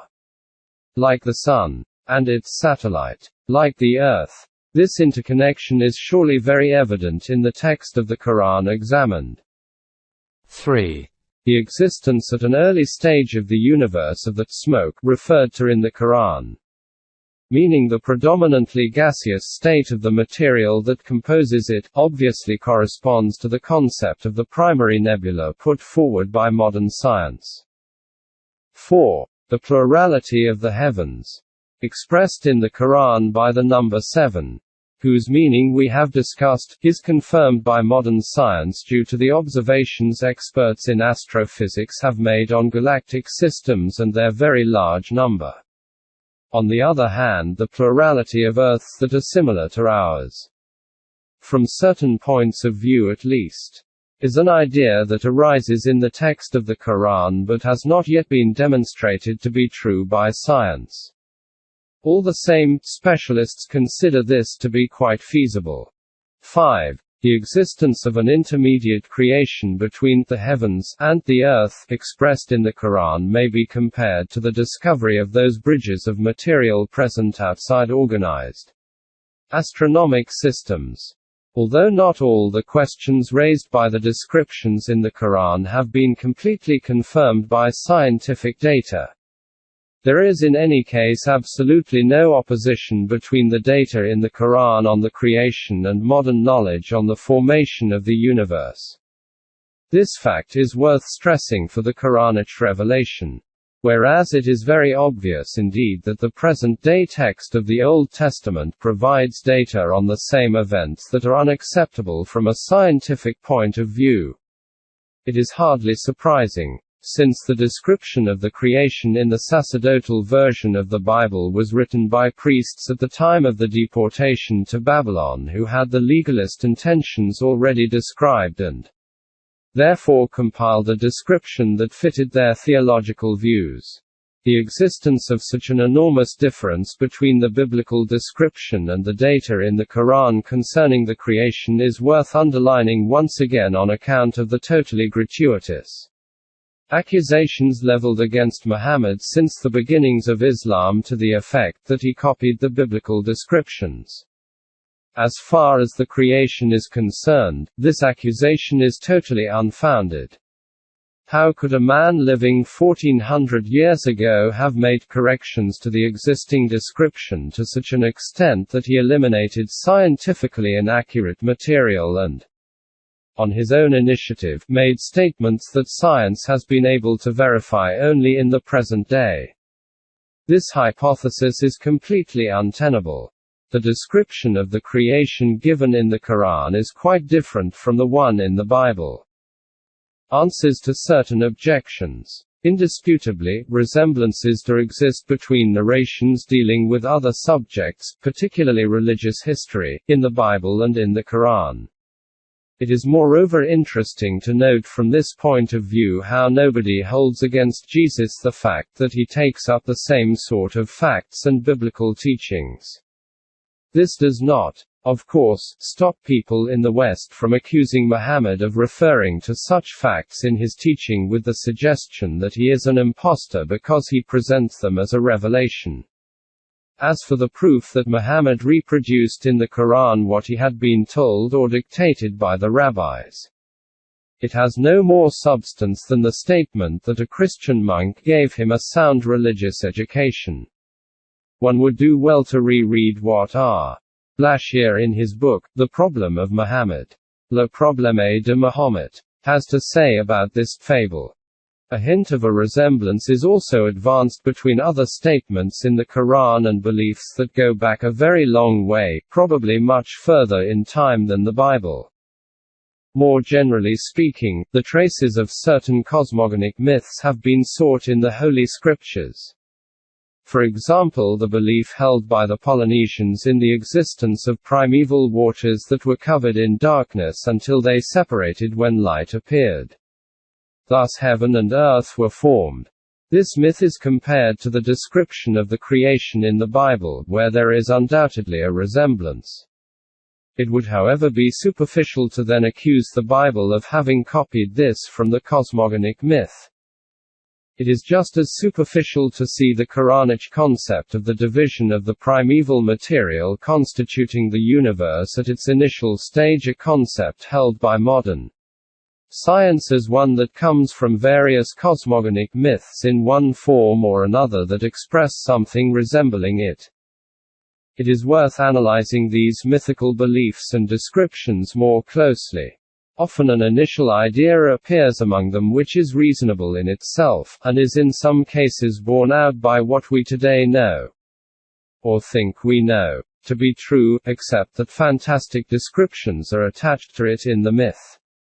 This is the case of the fairly widespread concept of the heavens and the earth originally being united then subsequently separated. When, as in Japan, the image of the egg plus an expression of chaos is attached to the above with the idea of a seed inside the egg. As for all eggs, the imaginative addition makes the concept lose all semblance of seriousness. In other countries, the idea of a plant is associated with it. The plant grows and in so doing raises up the sky and separates the heavens from the earth. Here again, the imaginative quality of the added detail lends the myth its very distinctive character. Nevertheless, a common characteristic remains, i.e., the notion of a single mass at the beginning of the evolutionary process leading to the formation of the universe which then divided to form the various worlds that we know today. The reason these cosmogonic myths are mentioned here is to underline the way they have been embroidered by man's imagination and to show the basic difference between them and the statements in the Quran on the same subject. The latter are free from any of the whimsical details accompanying such beliefs. On the contrary, they are distinguished by the sober quality of the words in which they are made and their agreement with scientific data. Such statements in the Quran concerning the creation, which appeared nearly 14 centuries ago, obviously do not lend themselves to a human explanation. Astronomy in the Quran. The Quran is full of reflections on the heavens. In the preceding chapter on the creation, we saw how the plurality of the heavens and earths was referred to, as well as what the Quran calls an intermediary creation between the heavens and the earth. Modern science has verified the latter. The verses referring to the creation already contain a broad idea of what is to be found in the heavens, i.e., of everything outside the earth. Apart from the verses that specifically describe the creation, there are roughly another 40 verses in the Quran which provide information on astronomy complementing what has already been given. Some of them are not much more than reflections on the glory of the Creator, the organizer of all the stellar and planetary systems. These we know to be arranged according to balancing positions whose stability Newton explained in his law of the mutual attraction of bodies. The first verses to be quoted here hardly furnish much material for scientific analysis. The aim is simply to draw attention to God's omnipotence. They must be mentioned, however, to give a realistic idea of the way the Quranic text described the organization of the universe 14 centuries ago. These references constitute a new fact of divine revelation. The organization of the world is treated in neither the Gospels nor the Old Testament. Except for a few notions whose general inaccuracy we have already seen in the biblical description of the creation. The Quran, however, deals with this subject in depth. What it describes is important, but so is what it does not contain. It does not in fact provide an account of the theories prevalent at the time of the revelation that deal with the organization of the celestial world. Theories that science was later to show were inaccurate. An example of this will be given later. This negative consideration must, however, be pointed out. A. General reflections concerning the sky.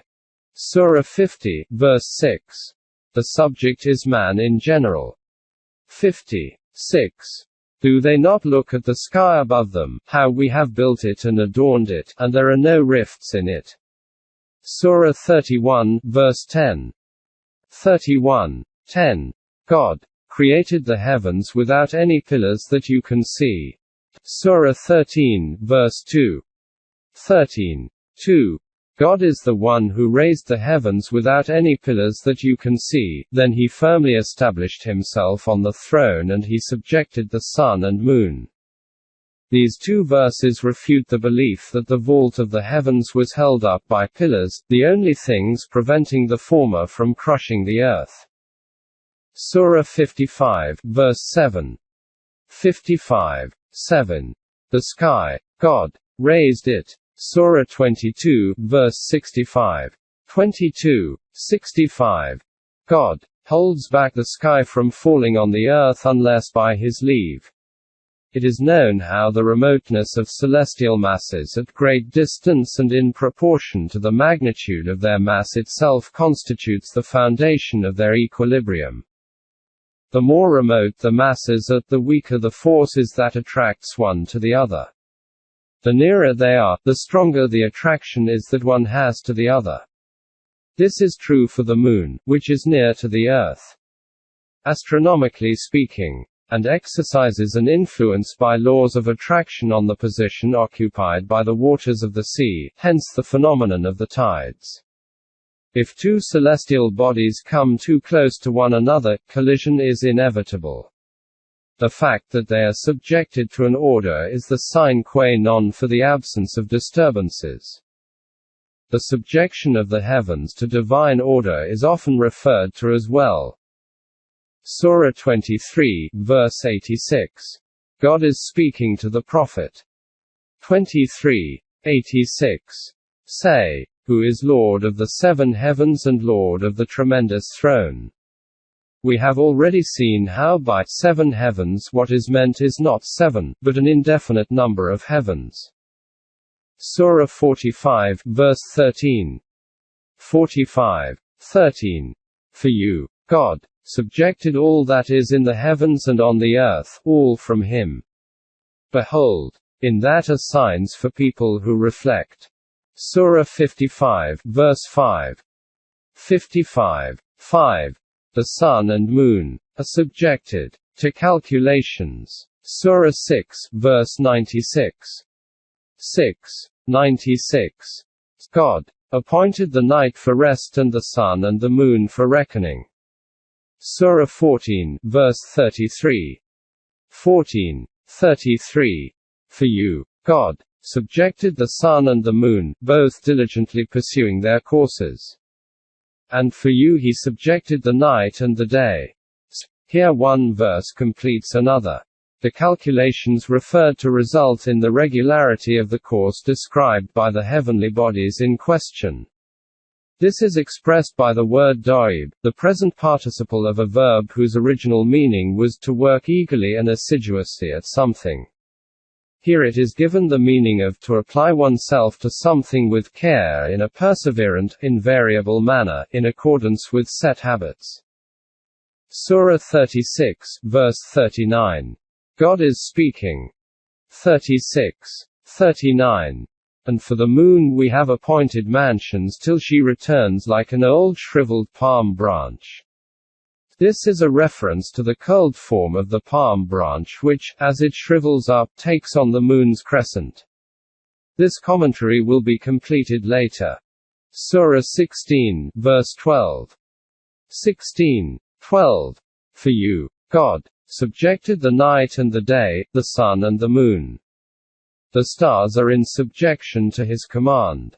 Verily in this are signs for people who are wise. The practical angle from which this perfect celestial order is seen is underlined on account of its value as an aid to man's travel on earth and by sea, and to his calculation of time.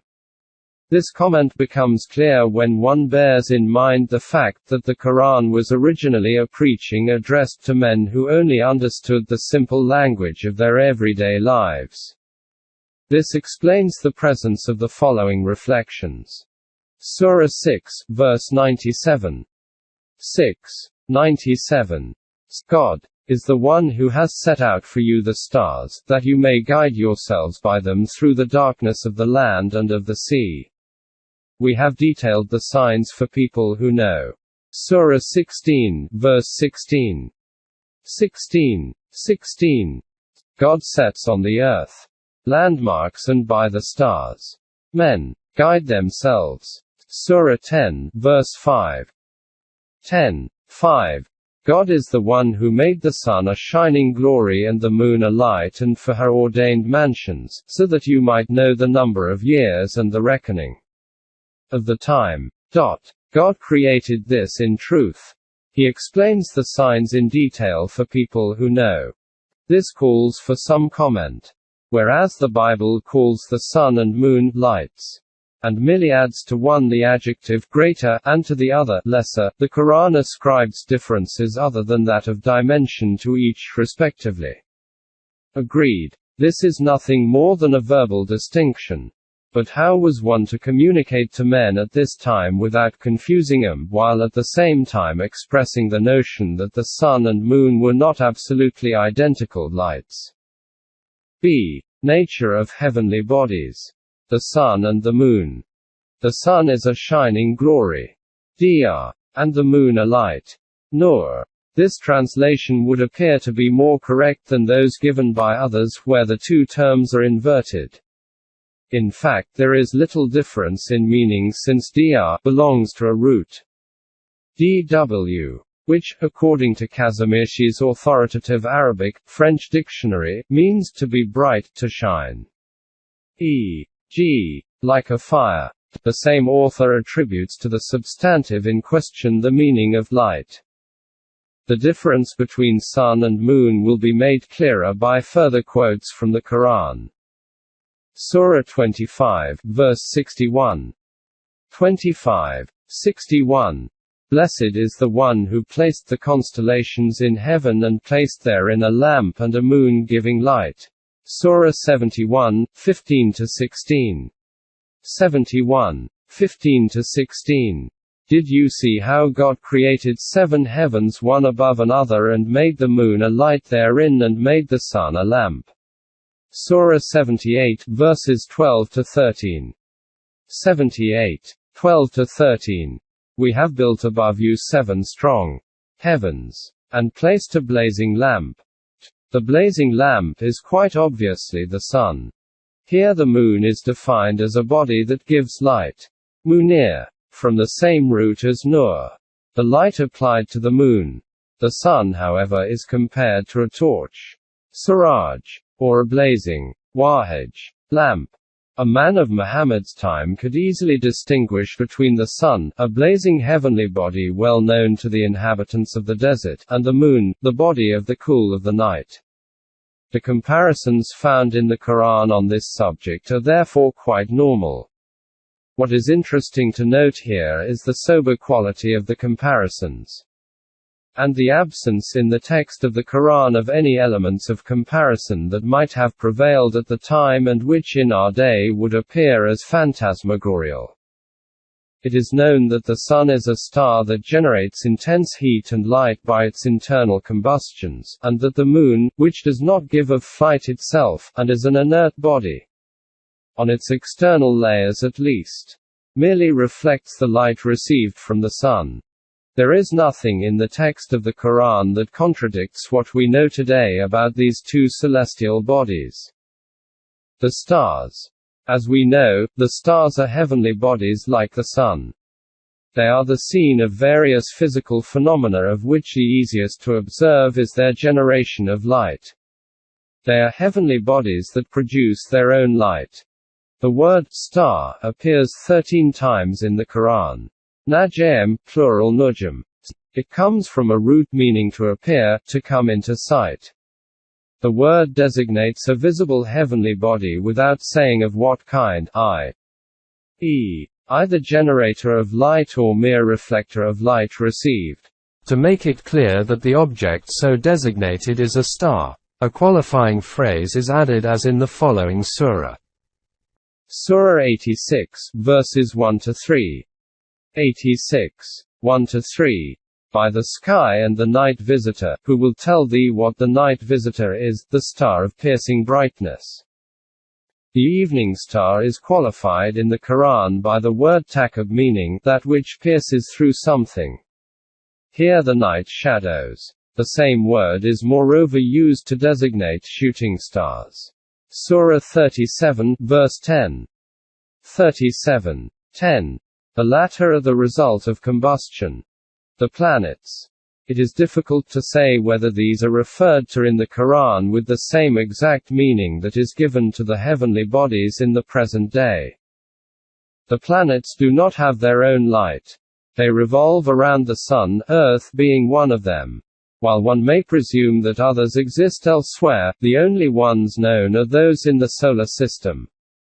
5 planets other than Earth were known to the ancients: Mercury, Venus, Mars, Jupiter and Saturn. 3 have been discovered in recent times: Uranus, Neptune and Pluto. The Quran would seem to designate these by the word kawkab, plural kawakab, without stating their number. Joseph's dream, Psalm 12, refers to 11 of them, but the description is, by definition, an imaginary one. A good definition of the meaning of the word kawkab in the Quran seems to have been given in a very famous verse. The eminently spiritual nature of its deeper meaning stands forth, and is moreover the subject of much debate among experts in exegesis. It is nevertheless of great interest to offer an account of the comparison it contains on the subject of the word that would seem to designate a planet. Here is the text in question. Surah 24, verse 35. 24, 35. God is the light of the heavens and the earth. The similitude of his light is as if there were a niche and within it a luminary. The luminary is in a glass. The glass is as if it were a planet glittering like a pearl. Here the subject is the projection of light onto a body that reflects it. Glass. And gives it the glitter of a pearl, like a planet that is lit by the sun. This is the only explanatory detail referring to this word to be found in the Quran. The word is quoted in other verses. In some of them it is difficult to distinguish which heavenly bodies are meant. Surah 6, verse 76. Surah 82, verses 1–2. 6, 76. 82, 1–2. In one verse, however, when seen in the light of modern science, it would seem very much that these can only be the heavenly bodies that we know to be planets. In Surah 37, verse 6, we see the following. 37, 6. We have indeed adorned the lowest heaven with an ornament, the planets. Is it possible that the expression in the Quran, lowest heaven, means that solar system? It is known that among the celestial elements nearest to us, there are no other permanent elements apart from the planets. The Sun is the only star in the system that bears its name. It is difficult to see what other heavenly bodies could be meant if not the planets. The translation given would therefore seem to be correct and the Quran to refer to the existence of the planets as defined in modern times. The lowest heaven. The Quran mentions the lowest heaven several times along with the heavenly bodies of which it is composed. The first among these would seem to be the planets, as we have just seen. When however the Quran associates material notions intelligible to us, enlightened as we are today by modern science, with statements of a purely spiritual nature, their meaning becomes obscure. Thus the verse quoted could easily be understood, except that the following verse 7 of the same Surah 37 speaks of a guard against every rebellious evil spirit. Guard, again being referred to in Surah 21, verse 32 and Surah 41, verse 12, so that we are confronted by statements of quite a different kind. What meaning can one attach moreover to the projectiles for the stoning of demons that according to verse 5, Surah 67 are situated in the lowest heaven? Do that luminaries, referred to in the same verse, have something to do with the shooting stars mentioned above? All these observations seem to lie outside the subject of this study. They have been mentioned here for the sake of completeness. At the present stage, however, it would seem that scientific data are unable to cast any light on a subject that goes beyond human understanding. C. Celestial organization. The information the Quran provides on this subject mainly deals with the solar system. References are however made to phenomena that go beyond the solar system itself. They have been discovered in recent times. There are two very important verses on the orbits of the Sun and Moon. Surah 21, verse 33. 21:33. God is the one who created the night, the day, the sun and the moon. Each one is traveling in an orbit with its own motion. Surah 36, verse 40. 36:40. The sun must not catch up the moon, nor does the night outstrip the day. Each one is traveling in an orbit with its own motion. Here an essential fact is clearly stated. The existence of the sun's and moon's orbits, plus a reference is made to the traveling of these bodies in space with their own motion. A negative fact also emerges from a reading of these verses. It is shown that the Sun moves in an orbit, but no indication is given as to what this orbit might be in relation to the Earth. At the time of the Quranic revelation, it was thought that the Sun moved while the Earth stood still. This was the system of geocentrism that had held sway since the time of Ptolemy, 2nd century B.C., and was to continue to do so until Copernicus in the 16th century A.D. Although people supported this concept at the time of Muhammad, it does not appear anywhere in the Quran, either here or elsewhere. The existence of the moon's and the sun's orbits. The Arabic word phallic has here been translated by the word orbit. Many French translators of the Quran attach to it the meaning of a sphere. This is indeed its initial sense. Hamidullah translates it by the word orbit.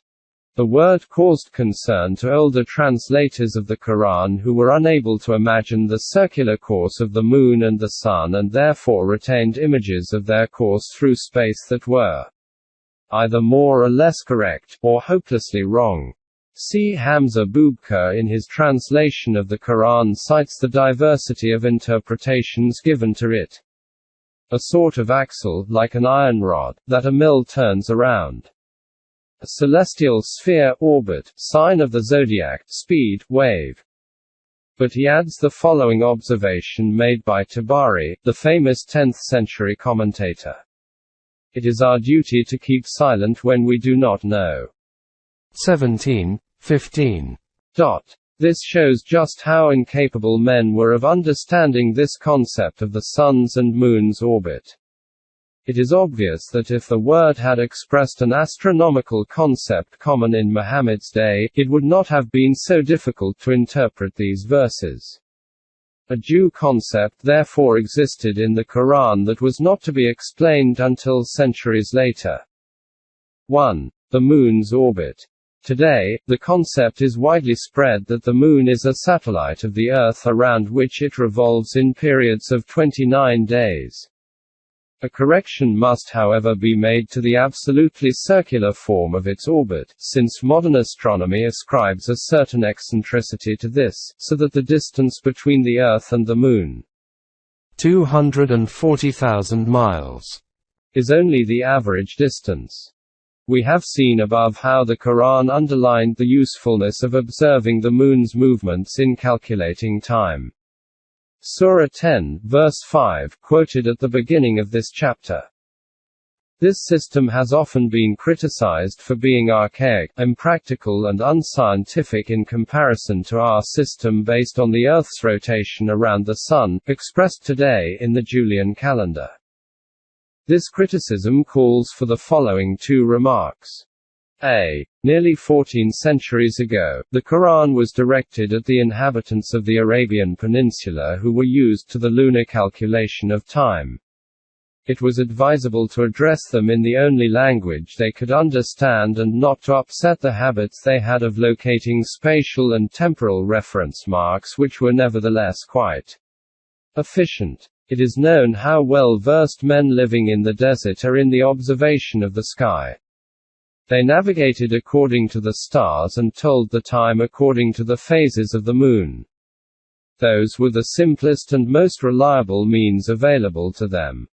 B. Apart from the specialists in this field, most people are unaware of the perfect correlation between the Julian and the lunar calendar. 235 lunar months correspond exactly to 19 Julian years of 365 and a quarter days. Then length of our year of 365 days is not perfect because it has to be rectified every 4 years. With a leap year. With the lunar calendar, the same phenomena occur every 19 years. Julian. This is the Metonic cycle, named after the Greek astronomer Meton, who discovered this exact correlation between solar and lunar time in the 5th century B.C. 2. The Sun. It is more difficult to conceive of the Sun's orbit because we are so used to seeing our solar system organized around it. To understand the verse from the Quran, the position of the Sun in our galaxy must be considered, and we must therefore call on modern scientific ideas. Our galaxy includes a very large number of stars spaced so as to form a disk that is denser at the center than at the rim. The Sun occupies a position in it which is far removed from the center of the disk. The galaxy revolves on its own axis which is its center, with the result that the Sun revolves around the same center in a circular orbit. Modern astronomy has worked out the details of this. In 1917, Shapley estimated the distance between the Sun and the center of our galaxy at 10 kiloparsecs i.e. in miles, circa the figure 2 followed by 17 zeros. To complete one revolution on its own axis, the galaxy and Sun take roughly 250 million years. The Sun travels at roughly 150 miles per second in the completion of this. The above is the orbital movement of the Sun that was already referred to by the Quran 14 centuries ago. The demonstration of the existence and details of this is one of the achievements of modern astronomy. Reference to the movement of the Moon and the Sun in space with their own motion. This concept does not appear in those translations of the Quran that have been made by men of letters. Since the latter know nothing about astronomy, they have translated the Arabic word that expresses this movement by one of the meanings the word has. To swim. They have done this in both the French translations and the, otherwise remarkable, English translation by Yusuf Ali. The Arabic word referring to a movement with a self-propelled motion is the verb sabaha. Yasbahuna in the text of the two verses. All the senses of the verb imply a movement that is associated with a motion that comes from the body in question. If the movement takes place in water, it is to swim. It is to move by the action of one's own legs if it takes place on land. For a movement that occurs in space, it is difficult to see how else this meaning implied in the word could be rendered other than by employing its original sense. Thus there seems to have been no mistranslation, for the following reasons. The Moon completes its rotating motion on its own axis at the same time as it revolves around the Earth, i.e. 291 halves days. Approximately. So that it always has the same side facing us. The Sun takes roughly 25 days to revolve on its own axis. There are certain differences in its rotation at its equator and poles. We shall not go into them here. But as a whole, the Sun is animated by a rotating motion. It appears therefore that a verbal nuance in the Quran refers to the Sun and Moon's own motion. These motions of the two celestial bodies are confirmed by the data of modern science, and it is inconceivable that a man living in the 7th century A.D., however knowledgeable he might have been in his day, and this was certainly not true in Muhammad's case, could have imagined them. This view is sometimes contested by examples from great thinkers of antiquity who indisputably predicted certain data that modern science has verified. They could hardly have relied on scientific deduction, however. Their method of procedure was more one of philosophical reasoning. Thus the case of the Pythagoreans is often advanced. In the 6th century B.C., they defended the theory of the rotation of the Earth on its own axis and the movement of the planets around the Sun. This theory was to be confirmed by modern science. By comparing it with the case of the Pythagoreans, it is easy to put forward the hypothesis of Muhammad as being a brilliant thinker, who was supposed to have imagined all on his own what modern science was to discover centuries later.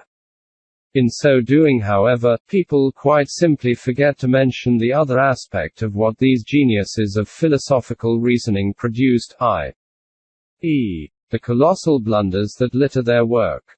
It must be remembered, for example, that the Pythagoreans also defended the theory whereby the Sun was fixed in space. They made it the center of the world and only conceived of a celestial order that was centered on it. It is quite common in the works of the great philosophers of antiquity to find a mixture of valid and invalid ideas about the universe. The brilliance of these human works comes from the advanced ideas they contain, but they should not make us overlook the mistaken concepts which have also been left to us. From a strictly scientific point of view, this is what distinguished them from the Quran. In the latter, many subjects are referred to that have a bearing on modern knowledge without one of them containing a statement that contradicts what has been established by present-day science. The sequence of day and night. At a time when it was held that the Earth was the center of the world and that the Sun moved in relation to it, how could anyone have failed to refer to the Sun's movement when talking of the sequence of night and day? This is not, however, referred to in the Quran, and the subject is dealt with as follows. Surah 7, verse 54. 7:54. God covers the day with the night which is in haste to follow it. Surah 36, verse 37. 36:37. And a sign for them, human beings, is the night. We strip it of the day and they are in darkness. Surah 31, verse 29. 31:29. Hast thou not seen how God merges the night into the day and merges the day into the night? Surah 39, verse 5. 39:5. He coils the night upon the day and he coils the day upon the night. The first verse cited requires no comment. The second simply provides an image. It is mainly the third and fourth verses quoted above that provide interesting material on the process of interpenetration and especially of winding the night upon the day and the day upon the night. Surah 39, verse 5. 39. 5. To coil, or to wind, seems, as in the French translation by R. Blachir, to be the best way of translating the Arabic verb kawara. The original meaning of the verb is to coil, a turban around the head. The notion of coiling is preserved in all the other senses of the word. What actually happens, however, in space? American astronauts have seen and photographed what happens from their spaceships, especially at a great distance from Earth, e.g., from the Moon. They saw how the Sun permanently lights up. Except in the case of an eclipse. The half of the Earth's surface that is facing it, while the other half of the globe is in darkness. The Earth turns on its own axis and the lighting remains the same. So that an area in the form of a half-sphere makes one revolution around the Earth in 24 hours while the other half-sphere that has remained in darkness makes the same revolution in the same time. This perpetual rotation of night and day is quite clearly described in the Quran. It is easy for the human understanding to grasp this notion nowadays because we have the idea of the sun's relative immobility and the Earth's rotation. This process of perpetual coiling, including the interpenetration of one sector by another, is expressed in the Quran just as if the concept of the Earth's roundness had already been conceived at the time, which was obviously not the case. Further to the above reflections on the sequence of day and night, one must also mention, with a quotation of some verses from the Quran, the idea that there is more than one Orient and one Occident. This is of purely descriptive interest because these phenomena rely on the most commonplace observations. The idea is mentioned here with the aim of reproducing as faithfully as possible all that the Quran has to say on this subject. The following are examples. In Surah 70 verse 40, the expression, Lord of Orients and Occidents. 70. 40. In Surah 55, verse 17, the expression, Lord of the two Orients and the two Occidents. 55. 17. In Surah 43, verse 38, a reference to the distance between the two Orients, an image intended to express the immense size of the distance separating the 2 points. 43. 38. Anyone who carefully watches the sunrise and sunset knows that the sun rises at different point of the Orient and sets at different points of the Occident, according to season. Bearings taken on each of the horizons define the extreme limits that mark the two Orients and Occidents, and between these there are points marked off throughout the year. The phenomenon described here is rather commonplace, but what mainly deserves attention in this chapter are the other topics dealt with where the description of astronomical phenomena referred to in the Quran is in keeping with modern data. d. Evolution of the heavens. Having called modern concepts on the formation of the universe to mind, reference was made to the evolution that took place, starting with primary nebula through to the formation of galaxies, stars and, for the solar system, the appearance of planets beginning with the Sun at a certain stage of its evolution. Modern data lead us to believe that in the solar system, and more generally in the universe itself, this evolution is still continuing. How can anybody who is aware of these ideas fail to make a comparison with certain statements found in the Quran in which the manifestations of divine omnipotence are referred to? The Quran reminds us several times that God subjected the sun and the moon. Each one runs its course to an appointed term. This sentence is to be found in Surah 13, verse 2. Surah 31, verse 29. Surah 35, verse 13. And Surah 39, verse 5. 13. 2. 31. 29, 35, 13, 39, 5. In addition to this, the idea of a settled place is associated with the concept of a destination place in Surah 36, verse 38. 36, 38. The sun runs its course to a settled place. This is the decree of the Almighty, the full of knowledge. Settled place is the translation of the word mustaqar, and there can be no doubt that the idea of an exact place is attached to it. How do these statements fare when compared with data established by modern science? The Quran gives an end to the sun for its evolution and a destination place. It also provides the moon with a settled place. To understand the possible meanings of these statements, we must remember what modern knowledge has to say about the evolution of the stars in general and the sun in particular, and, by extension, the celestial bodies that automatically followed its movement through space, among them the moon. The sun is a star that is roughly 4.5 billion years old, according to experts in astrophysics. It is possible to distinguish a stage in its evolution, as one can for all the stars. At present, the Sun is at an early stage, characterized by the transformation of hydrogen atoms into helium atoms. Theoretically, this present stage should last another 5.5 billion years according to calculations that allow a total of 10 billion years for the duration of the primary stage in a star of this kind.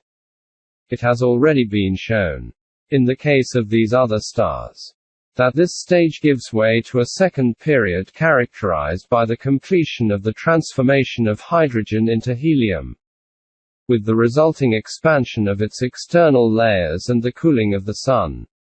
In the final stage, its light is greatly diminished and density considerably increased. This is to be observed in the type of star known as a white dwarf. The above dates are only of interest in as far as they give a rough estimate of the time factor involved. What is worth remembering, and is really the main point of the above, is the notion of an evolution.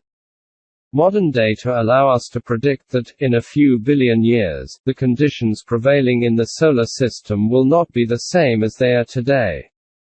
Like other stars whose transformations have been recorded until they reached their final stage, it is possible to predict an end to the Sun.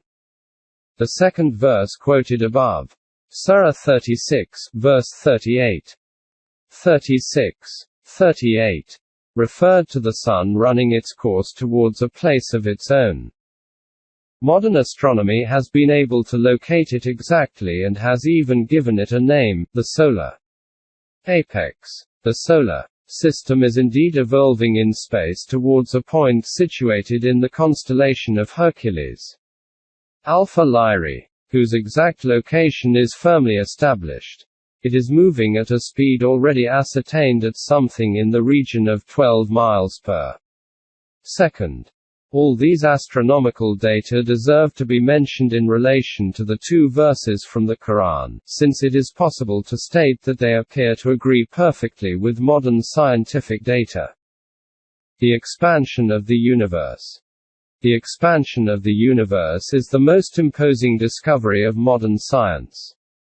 Today it is a firmly established concept, and the only debate centers around the way this is taking place. It was first suggested by the general theory of relativity and is backed up by physics in the examination of the galactic spectrum. The regular movement towards the red section of their spectrum may be explained by the distancing of one galaxy from another. Thus the size of the universe is probably constantly increasing, and this increase will become bigger the further away the galaxies are from us. The speeds at which these celestial bodies are moving may, in the course of this perpetual expansion, go from fractions of the speed of light to speeds faster than this. The following verse of the Quran, Surah 51, verse 47, 51:47, where God is speaking, may perhaps be compared with modern ideas. The heaven, we have built it with power. Verily, we are expanding it. Heaven is the translation of the word sama, and this is exactly the extraterrestrial world that is meant. We are expanding it, is the translation of the plural present participle musiana of the verb ozar, meaning, to make wider, more spacious, to extend, to expand. Some translators who were unable to grasp the meaning of the latter provide translations that appear to me to be mistaken, e.g., we give generously. Blashir. Others sense the meaning, but are afraid to commit themselves. Hamidullah in his translation of the Quran talks of the widening of the heavens and space, but he includes a question mark. Finally, there are those who arm themselves with authorized scientific opinion in their commentaries and give the meaning stated here. This is true in the case of the Muntakab, a book of commentaries edited by the Supreme Council for Islamic Affairs, Cairo. It refers to the expansion of the universe in totally unambiguous terms. The conquest of space. From this point of view, 3 verses of the Quran should command our full attention. One expresses, without any trace of ambiguity, what man should and will achieve in this field. In the other 2, God refers for the sake of the unbelievers in Mecca to the surprise they would have if they were able to raise themselves up to the heavens. He alludes to a hypothesis which will not be realized for the latter. 1. The first of these verses is Surah 55, verse 33. 55:33. O assembly of jinns and men, if you can penetrate regions of the heavens and the earth, then penetrate them. You will not penetrate them save with a power. Single quote. The translation given here needs some explanatory comment. A. The word if expresses in English a condition that is dependent upon a possibility and either an achievable or an unachievable hypothesis. Arabic is a language which is able to introduce a nuance into the condition which is much more explicit. There is one word to express the possibility. Ida. Another for the achievable hypothesis.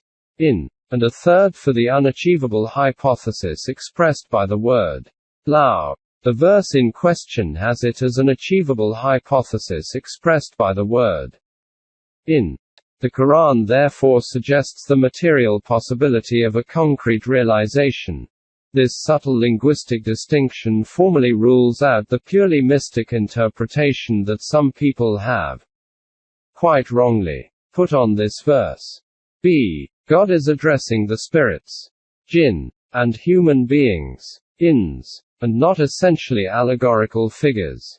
C. To penetrate is the translation of the verb nafada followed by the preposition minimum. According to Kazimirsky's dictionary, the phrase means to pass right through and come out on the other side of a body.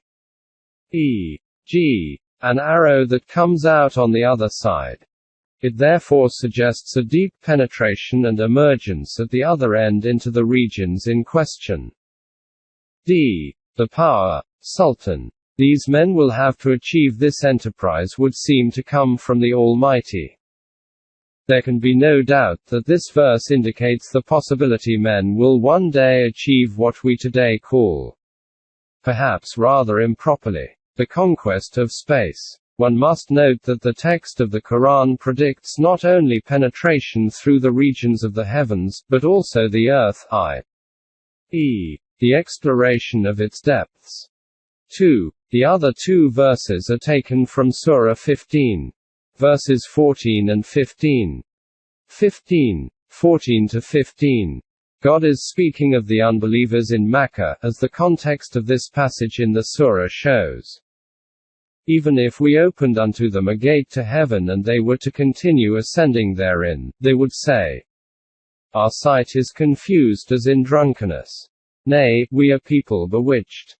The above expresses astonishment at a remarkable spectacle, different from anything man could imagine. The conditional sentence is introduced here by the word lao, which expresses a hypothesis that could never be realized as far as it concerned the people mentioned in these verses. When talking of the conquest of space, therefore, we have two passages in the text of the Quran. One of them refers to what will one day become a reality thanks to the powers of intelligence and ingenuity God will give to man. And the other describes an event that the unbelievers in Makkah will never witness, hence its character of a condition never to be realized. The event will however be seen by others, as intimated in the first verse quoted above. It describes the human reactions to the unexpected spectacle that travelers in space will see, their confused sight, as in drunkenness, the feeling of being bewitched. This is exactly how astronauts have experienced this remarkable adventure since the first human spaceflight around the world in 1961. It is known in actual fact how once one is above the Earth's atmosphere, the heavens no longer have the azure appearance we see from Earth, which results from phenomena of absorption of the sun's light into the layers of the atmosphere. The human observer in space above the Earth's atmosphere sees a black sky, and the Earth seems to be surrounded by a halo of bluish color due to the same phenomena of absorption of light by the Earth's atmosphere. The Moon has no atmosphere, however, and therefore appears in its true colors against the black background of the sky. It is a completely new spectacle therefore that presents itself to men in space, and the photographs of this spectacle are well known to present-day man. Here again, it is difficult not to be impressed, when comparing the text of the Quran to the data of modern science, by statements that simply cannot be ascribed to the thought of a man who lived more than 14 centuries ago.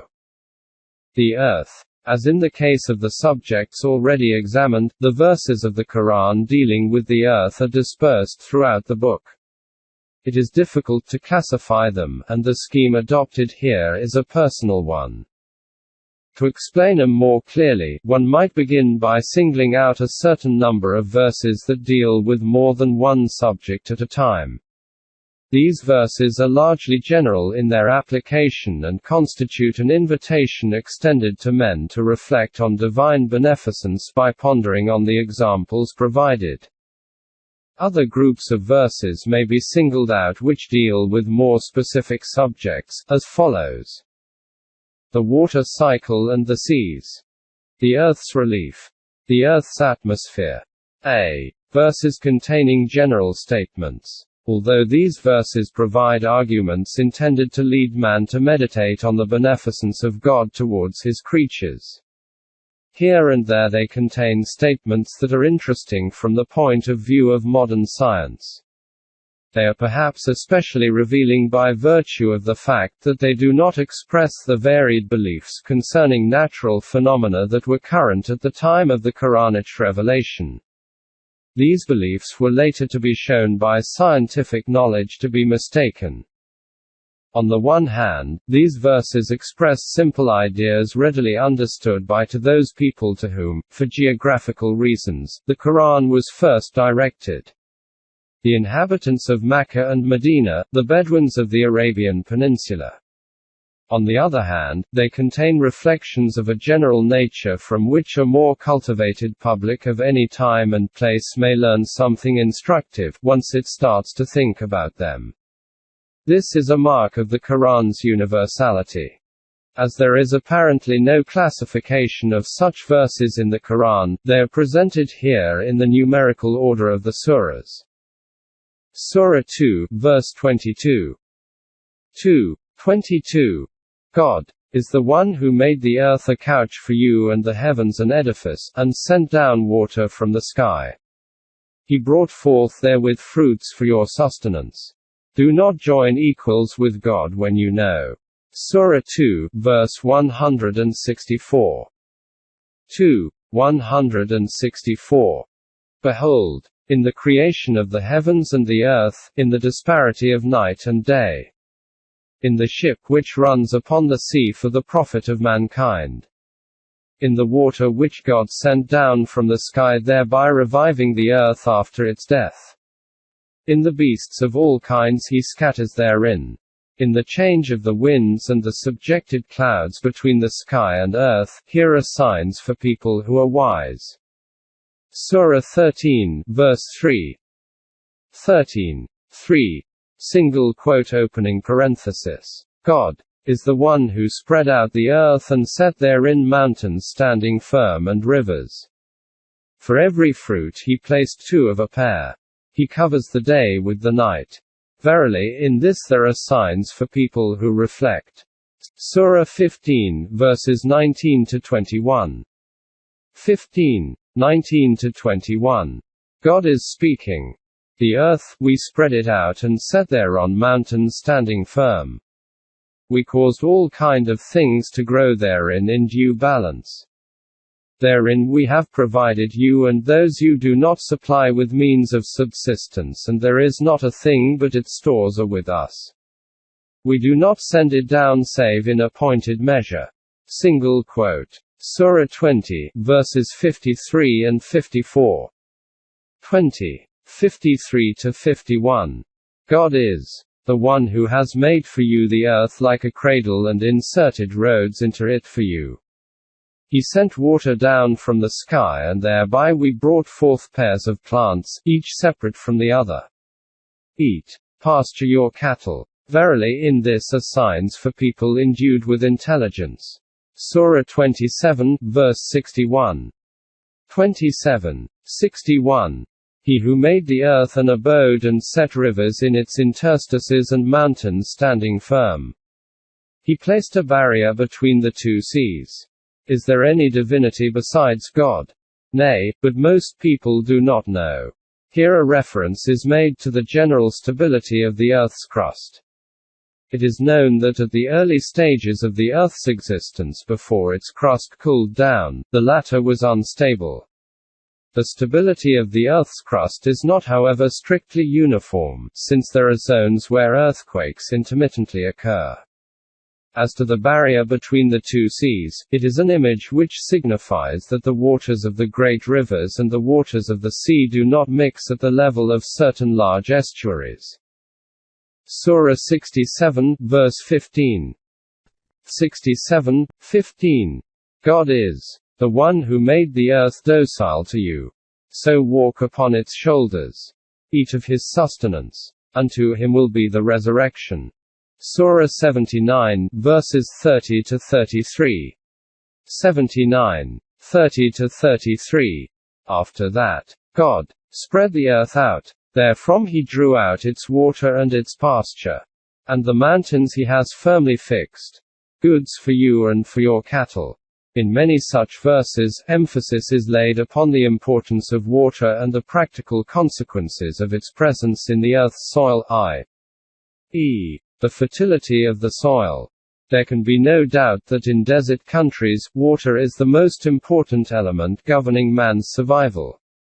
The reference in the Quran, however, goes beyond this geographical detail. According to scientific knowledge, the character the Earth has of a planet that is rich in water is unique to the solar system, and this is exactly what is highlighted in the Quran. Without water, the Earth would be a dead planet like the Moon. The Quran gives first place to water among the natural phenomena of the Earth that it refers to. The water cycle is described with remarkable accuracy in the Quran. b. The water cycle and the seas. When the verses of the Quran concerning the role of water in man's existence are read in succession today, they all appear to us to express ideas that are quite obvious. The reason for this is simple. In our day and age, we all, to a lesser or greater extent, know about the water cycle in nature. If, however, we consider the various concepts the ancients had on this subject, it becomes clear that the data in the Quran do not embody the mythical concepts current at the time of the revelation, which had been developed more according to philosophical speculation than observed phenomena. Although it was empirically possible to acquire on a modest scale the useful practical knowledge necessary for the improvement of the irrigation, the concepts held on the water cycle in general would hardly be acceptable today. Thus it would have been easy to imagine that underground water could have come from the infiltration of precipitations in the soil. In ancient times, however, this idea, held by Vitruvius Poleomachus in Rome, 1st century B.C., was cited as an exception. For many centuries therefore, and the Quranic revelation is situated during this period, man held totally inaccurate views on the water cycle. Two specialists on this subject, G. Gastoni and B. Blavu, in their entry in the Universalis Encyclopedia, Encyclopedia Universalis, under the heading Hydrogeology, give an edifying history of this problem. In the 7th century B.C., Thales of Miletus held the theory whereby the waters of the oceans, under the effect of winds, were thrust towards the interior of the continents. So the water fell upon the earth and penetrated into the soil. Plato shared these views and thought that the return of the waters to the oceans was via a great abyss, the Tartarus. This theory had many supporters until the 18th century, one of whom was Descartes. Aristotle imagined that the water vapor from the soil condensed in cool mountain caverns and formed underground lakes that fed springs. He was followed by Seneca, 1st century A.D., and many others, until 1877, among them O.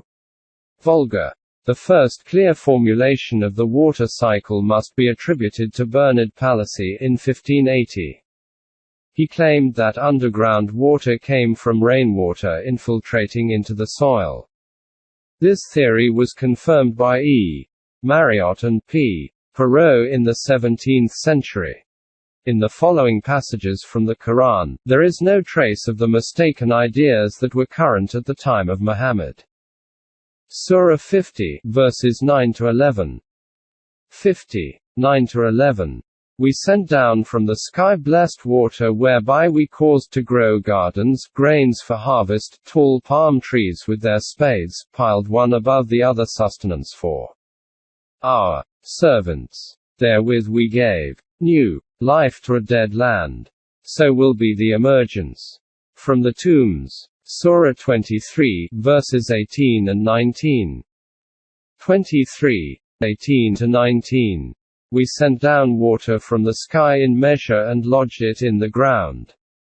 And we certainly are able to withdraw it. Therewith for you we gave rise to gardens of palm trees and vineyards where for you are abundant fruits and of them you eat. Surah 15, verse 22. 15, 22. We send forth the winds that fecundate. We cause the water to descend from the sky. We provide you with the water you could not be the guardians of its reserves. There are two possible interpretations of this last verse. The fecundating winds may be taken to be the fertilizers of plants because they carry pollen. This may, however, be a figurative expression referring by analogy to the role the wind plays in the process whereby a non-rain carrying cloud is turned into one that produces a shower of rain. This role is often referred to, as in the following verses. Surah 35, verse 9. 35, 9. God is the one who sends forth the winds which raised up the clouds. We drive them to a dead land. Therewith we revive the ground after its death. So will be the resurrection. It should be noted how the style is descriptive in the first part of the verse, then passes without transition to a declaration from God. Such sudden changes in the form of the narration are very frequent in the Quran. Surah 30, verse 48. 30, 48. God is the one who sends forth the winds which raised up the clouds. He spreads them in the sky as he wills and breaks them into fragments. Then thou shayest raindrops issuing from within them. He makes them reach such of his servants as he wills. And they are rejoicing. Surah 7, verse 57. 7, 57. God is the one who sends forth the winds like heralds of his mercy. When they have carried the heavy laden clouds, we drive them to a dead land. Then we cause water to descend and thereby bring forth fruits of every kind. Thus we will bring forth the dead. Maybe you will remember. Surah 25, verses 48 and 49. 25, 48-49. God is the one who sends forth the winds like heralds of his mercy. We cause pure water to descend in order to revive a dead land with it and to supply with drink the multitude of cattle and human beings we have created. Surah 45, verse 5. 45, 5. In the provision that God sends down from the sky and thereby he revives the ground after its death, and in the change of direction of winds, there are signs for people who are wise. The provision made in this last verse is in the form of the water sent down from the sky, as the context shows. The accent is on the change of the winds that modify the rain cycle. Surah 13, verse 17. 13, 17. God sends water down from the sky so that the rivers flow according to their measure. The torrent bears away an increasing foam. Surah 67, verse 30, God commands the Prophet. 67, 30. Say, do you see if your water were to be lost in the ground, who then can supply you with gushing water? Surah 39, verse 21. 39, 21. Hast thou not seen that God sent water down from the sky and led it through sources into the ground? Then he caused sown fields of different colors to grow. Surah 36, verse 34. 36, 34. Therein we placed gardens of palm trees and vineyards, and we caused water springs to gush forth. The importance of springs and the way they are fed by rainwater conducted into them is stressed in the last 3 verses. It is worth pausing to examine this fact and call to mind the predominance in the Middle Ages of views such as those held by Aristotle, according to whom springs were fed by underground lakes. In his entry on hydrology, in the Universalis Encyclopedia, Encyclopedia Universalis, M.R. Remoniras, a teacher at the French National School of Agronomy, École nationale du génie rural, des eaux et forêts, describes the main stages of hydrology and refers to the magnificent irrigation works of the ancients, particularly in the Middle East. He notes, however, that an empirical outlook ruled over everything, since the ideas of the time proceeded from mistaken concepts. He continues as follows. It was not until the Renaissance, between circa 1400 and 1600, that purely philosophical concepts gave way to research based on the objective observation of hydrologic phenomena. Leonardo da Vinci, 1452–1519, rebelled against Aristotle's statements. Bernard Palissy, in his wonderful discourse on the nature of waters and fountains both natural and artificial, discours admirable de la nature des eaux et fontaines tant naturelles qu'artificielles. Paris, 1570. Gives a correct interpretation of the water cycle and especially of the way springs are fed by rainwater. This last statement is surely exactly what is mentioned in verse 21, Surah 39, describing the way rainwater is conducted into sources in the ground. The subject of Surah 24 verse 43, is rain and hail. 24:43. Hast thou not seen that God makes the clouds move gently, then joins them together, then makes them a heap? And thou shayest raindrops issuing from within it. He sends down from the sky mountains of hail, he strikes therewith whom he wills and he turns it away from whom he wills. The flashing of its lightning almost snatches away the sight. The following passage requires some comment. Surah 56, verses 68–70. 56, 68–70. Have you observed the water you drink? Do you bring it down from the rain clouds? Or do we? If it were our wool, we could make it salty. Then why are you not thankful? This reference to the fact that God could have made fresh water salty is a way of expressing divine omnipotence. Another means of reminding us of the same omnipotence is the challenge to man to make rain fall from the clouds. In modern times, however, technology has surely made it possible to create rain artificially. Can one therefore oppose the statement in the Quran to man's ability to produce precipitations? The answer is no, because it seems clear that one must take account of man's limitations in this field. M.A. Facey, an expert at the French Meteorological Office, wrote the following in the Universalis Encyclopedia. Encyclopedia Universalis. Under the heading Precipitations. Precipitations. It will never be possible to make rain fall from a cloud that does not have the suitable characteristics of a rain cloud or one that has not yet reached the appropriate stage of evolution. Maturity. Man can never therefore hasten the precipitation process by technical means when the natural conditions for it are not present. If this were not the case, droughts would never occur in practice, which they obviously do. To have control over rain and fine weather still remains a dream therefore. Man cannot willfully break the established cycle that maintains the circulation of water in nature. This cycle may be outlined as follows, according to modern ideas on hydrology. The calories obtained from the sun's rays cause the sea and those parts of the Earth's surface that are covered or soaked in water to evaporate. The water vapor that is given off rises into the atmosphere and, by condensation, forms into clouds. The winds then intervene and move the clouds thus formed over varying distances. The clouds can then either disperse without producing rain, or combine their mass with others to create even greater condensation, or they can fragment and produce rain at some stages in their evolution. When rain reaches the sea, 70% of the Earth's surface is covered by seas. The cycle is soon repeated.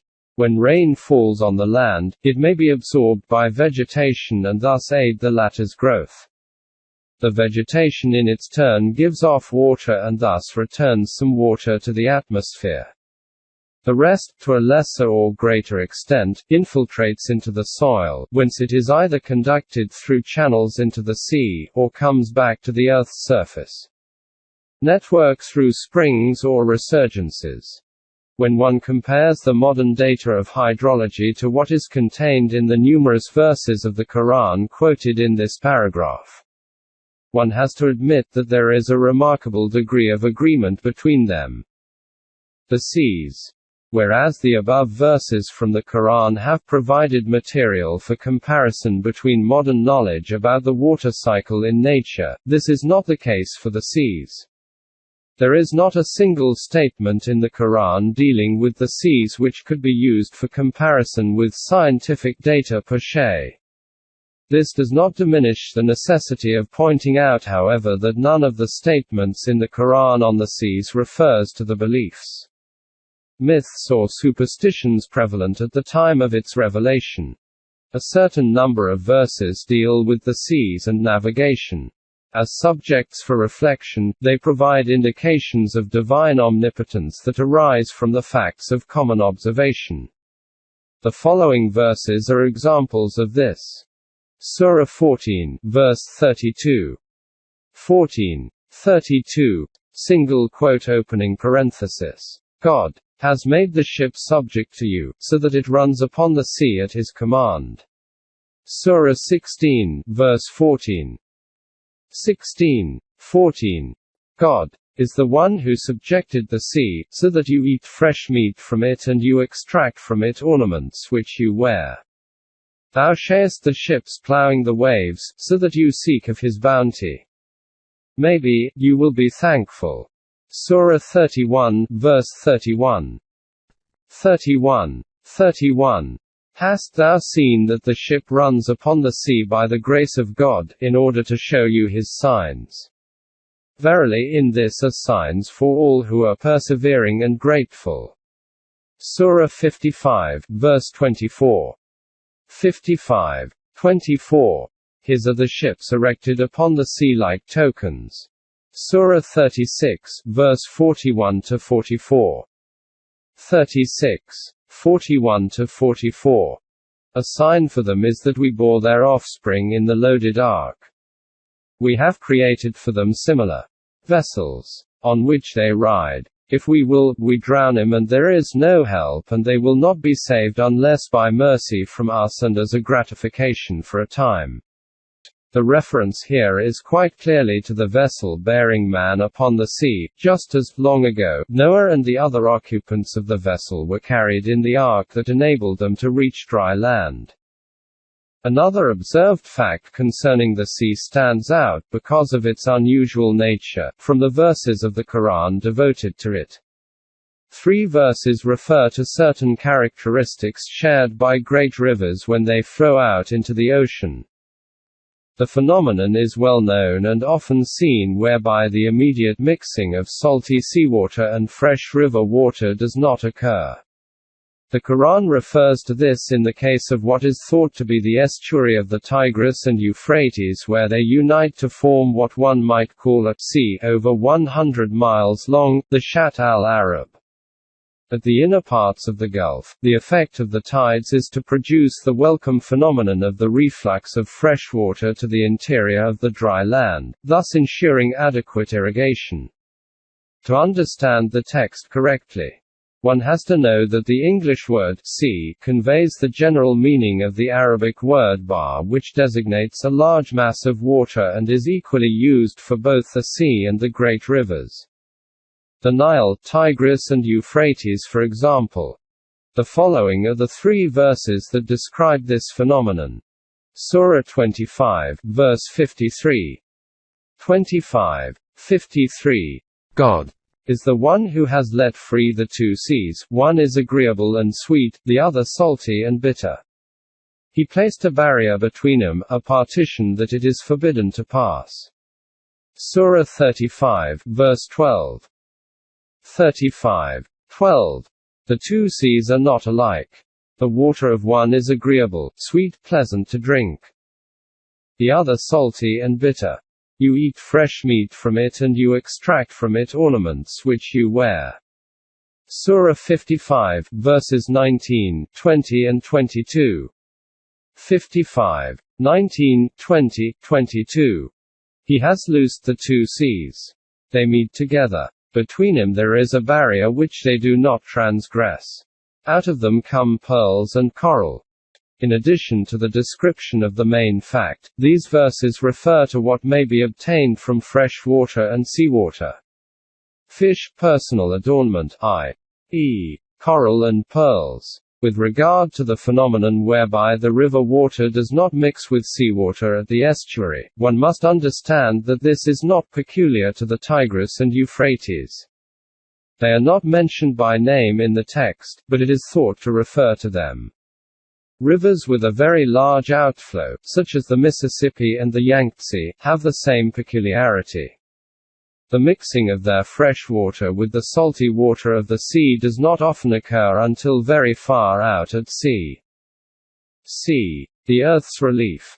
The constitution of the Earth is highly complex. Today, it is possible to imagine it very roughly as being formed of a deep layer. At very high temperature, and especially of a central area where rocks are still in fusion, and of a surface layer, the Earth's crust, which is solid and cold. The crust is very thin. Its thickness is estimated in units of miles or units of 10 miles at the most. The Earth's radius is however slightly over 3,750 miles, so that its crust does not represent, on average, 1/100th of the sphere's radius. It is upon this skin, as it were, that all geological phenomena have taken place. At the origin of these phenomena are folds that were to form the mountain ranges. Their formation is called orogenesis in geology. The process is of considerable importance because with the development of a relief that was to constitute a mountain, the Earth's crust was driven in proportionately far down. This process ensures a foundation in the layer that underlies it. The history of the distribution of the sea and land on the surface of the globe has only recently been established and is still very incomplete, even for the most recent and best-known periods. It is likely that the oceans appeared and formed the hydrosphere circa 500 million years ago. The continents were probably a single mass at the end of the primary era, then subsequently broke apart. Some continents or parts of continents have moreover emerged through the formation of mountains in maritime zones. E.g., the North Atlantic continent and part of Europe. According to modern ideas, the dominating factor in the formation of the land that emerged was the development of mountain ranges. The evolution of the land, from the primary to the Quaternary era, is classed according to orogenic phases that are themselves grouped into cycles of the same name, since the formation of all mountains reliefs had repercussions on the balance between the sea and the continents. It made some parts of the land disappear and others emerge, and for hundreds of millions of years it has altered the surface distribution of the continents and oceans. The former at present only occupying 3/10 of the surface of this planet. In this way it is possible to give a very rough outline of the transformations that have taken place over the last hundreds of millions of years. When referring to the Earth's relief, the Quran only describes, as it were, the formation of the mountains.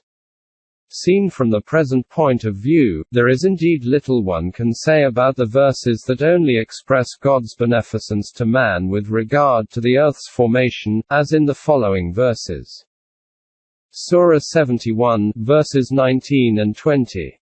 For you God made the earth a carpet so that you travel along its roads and the paths of valleys. Surah 51, verse 48. 51. 48. The earth, we have spread it out. How excellently we did that.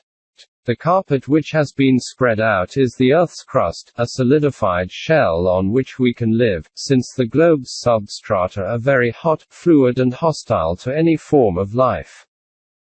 The statements in the Quran referring to the mountains and the references to their stability subsequent to the phenomenon of the folds are very important. Surah 88, verses 19 and 20. 88. 19–20. The context invites unbelievers to consider certain natural phenomena, among them the mountains, how they have been pitched like a tent. The earth, how it was made even. Single quote. The following verses give details about the way in which the mountains were anchored in the ground. Surah 78, verses 6 and 7. 78. 6–7. Have we not made the earth an expanse and the mountains stakes? The stakes referred to are the ones used to anchor a tent in the ground. Autad, plural of watad. Modern geologists describe the folds in the earth as giving foundations to the mountains, and the dimensions go roughly 1 mile to roughly 10 miles. The stability of the Earth's crust results from the phenomenon of these folds. So it is not surprising to find reflections on the mountains in certain passages of the Quran, such as the following. Surah 79, verse 32. 79. 32. And the mountains, God has fixed them firmly. Surah 31, verse 10. 31. 10. God has cast into the ground mountains, standing firm, so that it does not shake with you. The same phrase is repeated in Surah 16, verse 15. And the same idea is expressed with hardly any change in Surah 21, verse 31. 21. 31. We have placed in the ground mountains, standing firm so that it does not shake with them. These verses express the idea that the way the mountains are laid out ensures stability and is in complete agreement with geological data. D. The Earth's atmosphere. In addition to certain statements specifically relating to the sky, examined in the preceding chapter, the Quran contains several passages dealing with the phenomena that occur in the atmosphere. As for the comparison between him and the data of modern science, it is to be noted here, as elsewhere, that there is absolutely no contradiction between today's modern scientific knowledge and the phenomena described. Altitude. A familiar feeling of discomfort experienced at high altitude, which increases the higher one climbs, is expressed in Surah 6, verse 125. 125. Those whom God wills to guide, He opens their breast to Islam. Those whom He wills lose their way, He makes their breast narrow and constricted, as if they were climbing in the sky. Some commentators have claimed that the notion of discomfort at high altitude was unknown to the Arabs of Muhammad's time. It appears that this was not true at all. The existence on the Arabian Peninsula of peaks rising over 2 miles high makes it extremely implausible that they should not have known of the difficulty of breathing at high altitude. Others have seen in this verse a prediction of the conquest of space, an opinion that appears to require categorical denial, at least for this passage. Electricity in the atmosphere. Electricity in the atmosphere and the consequences of this, i.e., lightning and hail, are referred to in the following verses. Surah 13, verses 12 to 13. 12 to 13. God is the one who shows you the lightning with fear and covetousness. He raised up the heavy clouds. The thunder glorifies His praise, and so do the angels for awe. He sends the thunderbolt and strikes with them who He wills while they are disputing about God. He is almighty in His power. Surah 24, verse 43. Already quoted in this chapter. 24:43. Hast thou not seen that God makes the clouds move gently, then joins them together, then makes them a heap? And thou shayest raindrops issuing from within it. He sends down from the sky mountains of hail, He strikes there with whom He wills, and He turns it away from whom He wills. The flashing of its lightning almost snatches away the sight.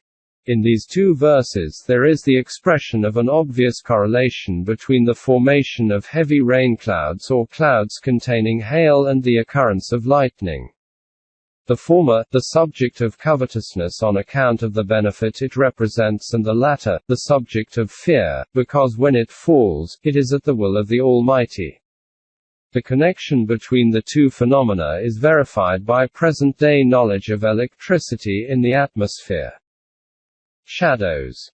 The phenomenon of shadows and the fact that they move is very simply explained today. It forms the subject of the following observations. Surah 16, verse 81. 16:81. Out of the things He created, God has given you shade. Surah 16, verse 48. 16:48. Have the unbelievers not observed that for all the things God created, how their shadow shifts right and left, prostrating themselves to God while they are full of humility? Surah 25, verses 45 and 46. 45:45–46. Hast thou not seen how thy Lord has spread the shade? If He willed, He could have made it stationary. Moreover, we made the sun its guide, and we withdraw it towards us easily. Apart from the phrases dealing with the humility before God of all the things He created, including their shadow, and the fact that God can take back all manifestations of His power, as He wills, the text of the Quran refers to the relationship between the sun and the shadows. One must bear in mind at this point the fact that, in Muhammad's day, it was believed that the way a shadow moved was governed by the movement of the sun from east to west. This principle was applied in the case of the sundial to measure the time between sunrise and sunset. In this instance, the Quran speaks of the phenomenon without referring to the explanation current at the time of the revelation. It would have been readily accepted for many centuries by those who came after Muhammad. In the end, however, it would have been shown to be inaccurate. The Quran only talks moreover of the function the sun has as an indicator of shadow. Evidently there is no contradiction between the way the Quran describes shadow and what we know of this phenomenon in modern times. The animal and vegetable kingdoms. Numerous verses describing the origins of life have been assembled in this chapter, along with certain aspects of the vegetable kingdom and general or specific topics relating to the animal kingdom. The grouping of verses scattered throughout the book affords a general view of the data the Quran contains on these subjects. In the case of the subject of this and the following chapter, the examination of the Quranic text has sometimes been particularly delicate on account of certain difficulties inherent in the vocabulary. These have only been overcome through the fact that scientific data which have a bearing on the subject have been taken into consideration. It is particularly so in the case of living beings, i.e., animal, vegetable and human, where a confrontation with the teachings of science is shown to be indispensable in the search for the meaning of certain statements on these topics contained in the Quran. It will become clear that numerous translations of these passages in the Quran, made by men of letters, must be deemed inaccurate by the scientist. The same holds true for commentaries made by those who do not possess the scientific knowledge necessary for an understanding of the text. A. The origins of life. This question has always preoccupied man, both for himself and for the living things around him. It will be examined here from a general point of view. The case of man, whose appearance on Earth and reproduction processes are the subject of lengthy exposés, will be dealt with in the next chapter. When the Quran describes the origins of life on a very broad basis, it is extremely concise. It does so in a verse that also mentions the process of the formation of the universe, already quoted and commented on. Surah 21, verse 30. 21:30. Do not the unbelievers see that the heavens and the earth were joined together, then we clove them asunder and we got every living thing out of the water? Will they then not believe? The notion of getting something out of something does not give rise to any doubts. The phrase can equally mean that every living thing was made of water as its essential component, or that every living thing originated in water. The two possible meanings are strictly in accordance with scientific data.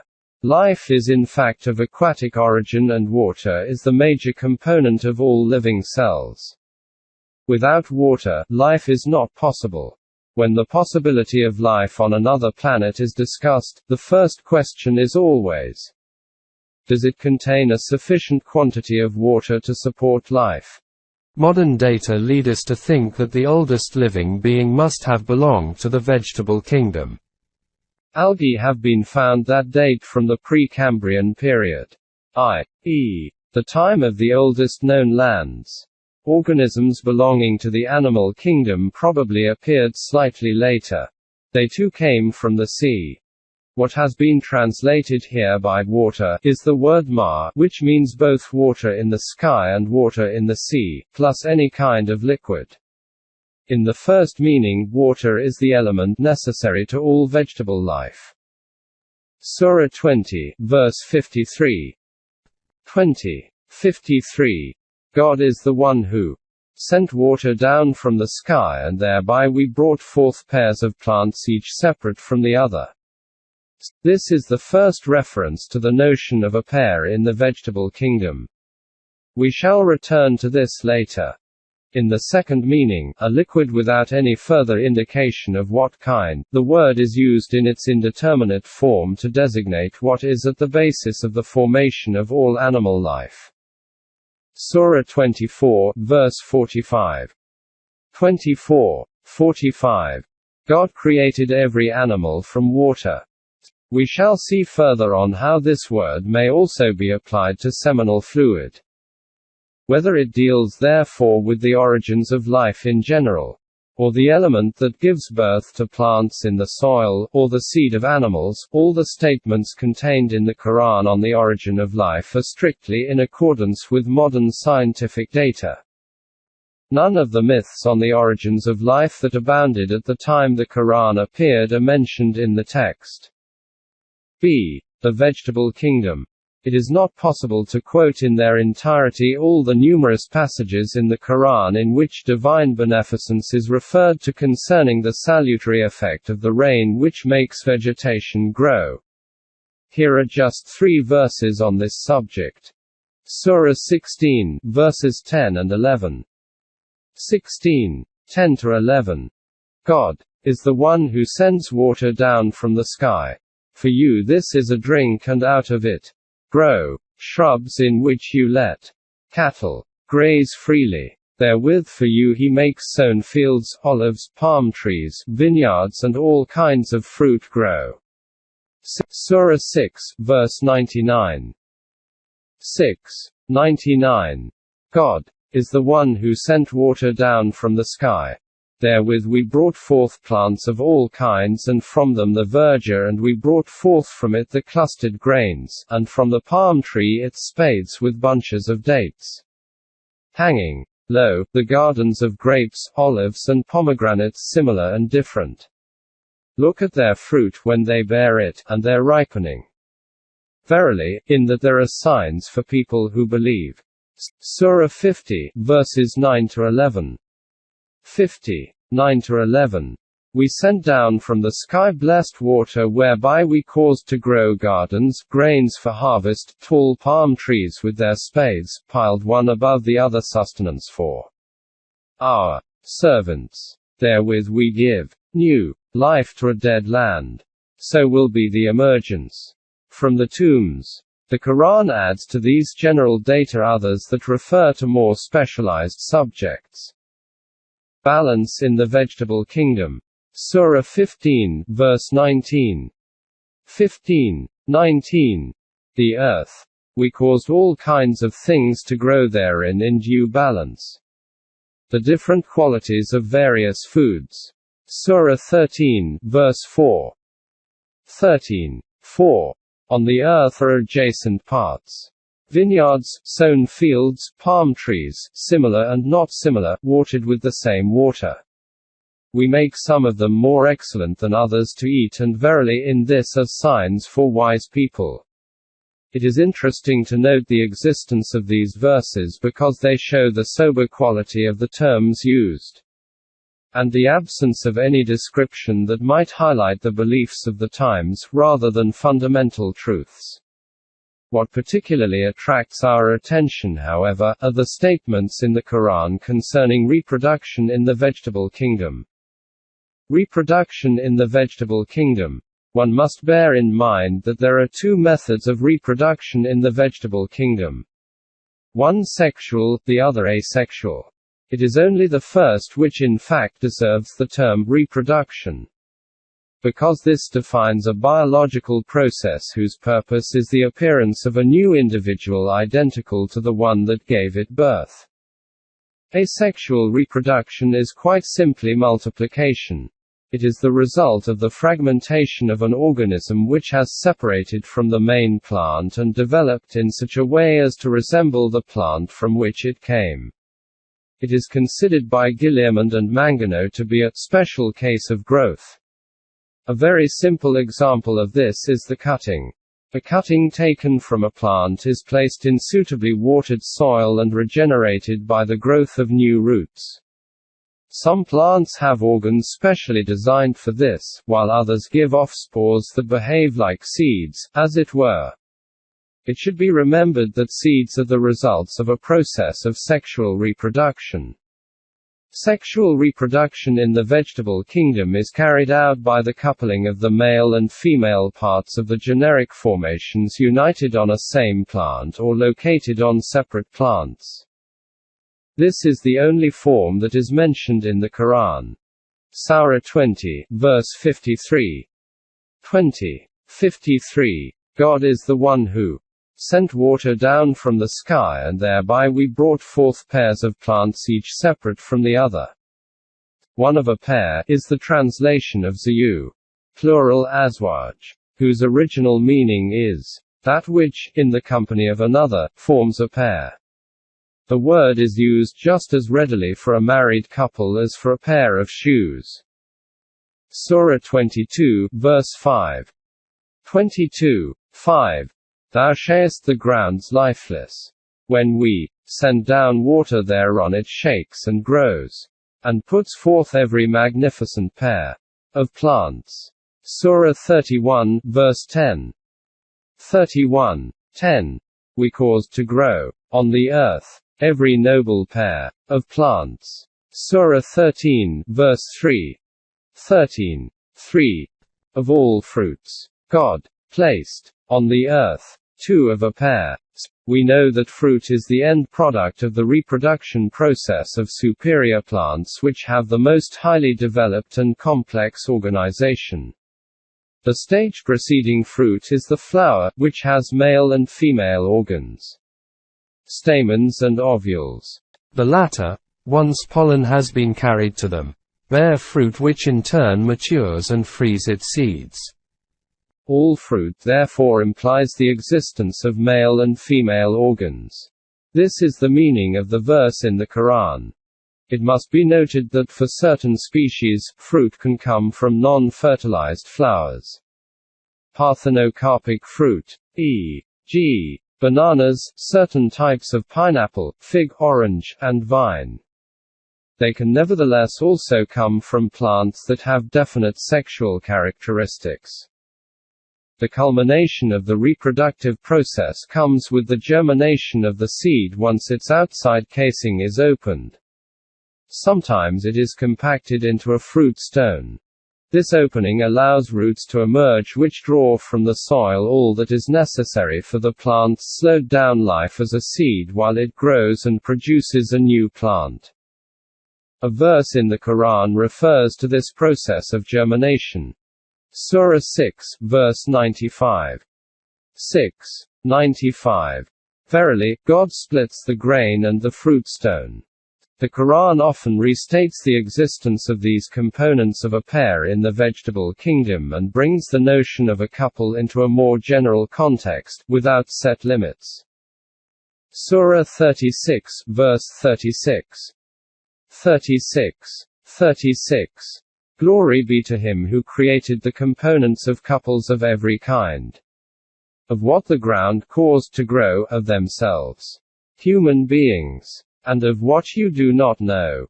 One could form many hypotheses concerning the meaning of the things men did not know in Muhammad's day. Today we can distinguish structures or coupled functions for them, going from the infinitesimally small to the infinitely large, in the living as well as the non-living world. The point is to remember these clearly expressed ideas and note, once again, that they are in perfect agreement with modern science. C. The animal kingdom. There are several questions in the Quran concerning the animal kingdom which are the subject of comments that call for a confrontation with modern scientific knowledge. Here again, however, one would gain an incomplete view of all that the Quran contains on this subject if one were to leave out a passage such as the extract which follows. In this passage, the creation of certain elements in the animal kingdom is described with the purpose of making man reflect upon the divine beneficence extended to him. It is quoted basically to provide an example of the way in which the Quran describes the harmonious adaptation of creation to man's needs. It relates in particular the case of those people who live in a rural setting, since there is nothing that could be examined from a different point of view. Surah 16, verses 5-8.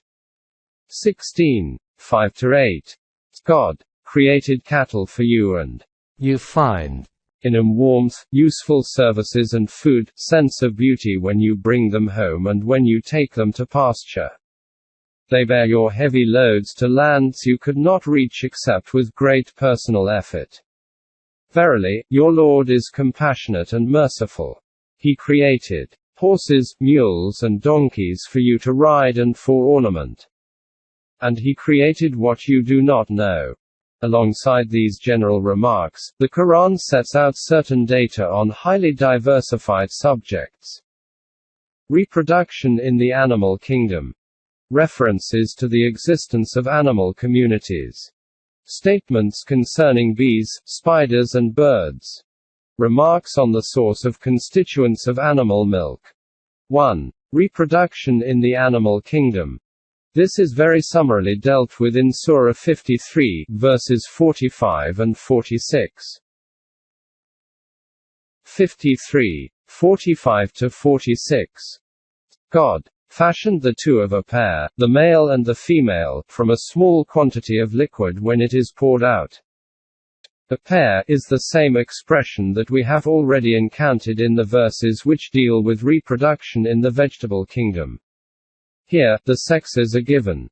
The detail which is absolutely remarkable is the precision with which it is stated that a small quantity of liquid is required for reproduction.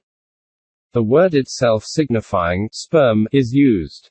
The relevance of this remark will be commented upon in the next chapter. 2. References to the existence of animal communities. Surah 6, verse 38. 6:38. There is no animal on earth, no bird which flies on wings, that does not belong to communities like you. We have not neglected anything in the book of decrees. Then to their Lord they will be gathered. There are several points in this verse which require comment. Firstly, it would seem that there is a description of what happens to animals after the death. Islam does not apparently have any doctrine on this point. Then there is predestination in general which would seem to be mentioned here. It could be conceived as absolute predestination or relative, i.e., limited to structures and a functional organization that condition modes of behavior. The animal acts upon various exterior impulses in terms of a particular conditioning. Blashir states that an older commentator, such as Razi, thought that this verse only referred to instinctive actions whereby animals worship God. Sheikh C. Boubacar Hamza, in the commentary to his translation of the Quran, speaks of the instinct which, according to divine wisdom, pushes all beings to group together, so that they demand that the work of each member serve the whole group. Animal behavior has been closely investigated in recent decades, with the result that genuine animal communities have been shown to exist. Of course, for a long time now the results of a group or community's work have been examined, and this has led to the acceptance of a community organization. It has only been recently, however, that the mechanisms which preside over this kind of organization have been discovered for certain species. The most studied and best known case is undoubtedly that of bees, to whose behavior the name von Frisch is linked. Von Frisch, Lorenz and Tinbergen received the 1973 Nobel Prize for their work in this field. 3. Statements concerning bees, spiders and birds. When specialists on the nervous system wish to provide striking examples of the prodigious organization directing animal behavior. Possibly the animals referred to most frequently are bees, spiders and birds. Especially migratory birds. Whatever the case, there is no doubt that these three groups constitute a model of highly evolved organization. The fact that the text of the Quran refers to this exemplary trio in the animal kingdom is in absolute keeping with the exceptionally interesting character that each of these animals has from a scientific point of view. Bees. In the Quran, bees are the subject of the longest commentary. Surah 16, verses 68 and 69. 16. 68–69. Thy Lord inspired the bees. Choose your dwelling in the hills, in the trees and in what man built. Eat of all fruit and follow the ways of your Lord in humility. From within their bodies comes a liquor of different colors where is a remedy for men. It is difficult to know what exactly is meant by the order to follow the ways of the Lord in humility, unless it is to be seen in general terms. All that may be said, with regard to the knowledge that has been gained of their behavior, is that here, as in each of the three animal eases mentioned as examples in the Quran, there is a remarkable nervous organization supporting their behavior. It is known that the pattern of a bee's dance is a means of communication to other bees. In this way, bees are able to convey to their own species the direction and distance of flowers from which nectar is to be gathered. The famous experiment performed by von Frisch has shown the meaning of this insect's movement, which is intended to transmit information between worker bees. Spiders. Spiders are mentioned in the Quran to stress the flimsiness of the dwelling, which is the most fragile of all. They have a refuge that is as precarious, according to the Quran, as the dwelling of those who have chosen masters other than God. Surah 29, verse 41. 29:41. Those who choose masters other than God are like the spider when it takes for itself a dwelling. Verily, the flimsiest dwelling is the dwelling of the spider. If they but knew. A spider's web is indeed constituted of silken threads secreted by the animal's glands, and their caliber is infinitely fine. Its fragility cannot be imitated by man. Naturalists are intrigued by the extraordinary pattern of work recorded by the animal's nervous cells, which allows it to produce a geometrically perfect web. Birds. Birds are frequently mentioned in the Quran. They appear in episodes in the life of Abraham, Joseph, David, Solomon and Jesus. These references do not, however, have any bearing on the subject in hand. The verse concerning the existence of animal communities on the ground and bird communities in the sky has been noted above. Surah 6 verse 38. 6:38. There is no animal on the earth, no bird which flies on wings, that does not belong to communities like you. We have not neglected anything in the book of decrees. Then to their Lord they will be gathered. Two other verses highlight the bird's strict submission to God's power. Surah 16, verse 79. 16:79. Do they not look at the birds subjected in the atmosphere of the sky? None can hold them up in his power, except God. Surah 67, verse 19.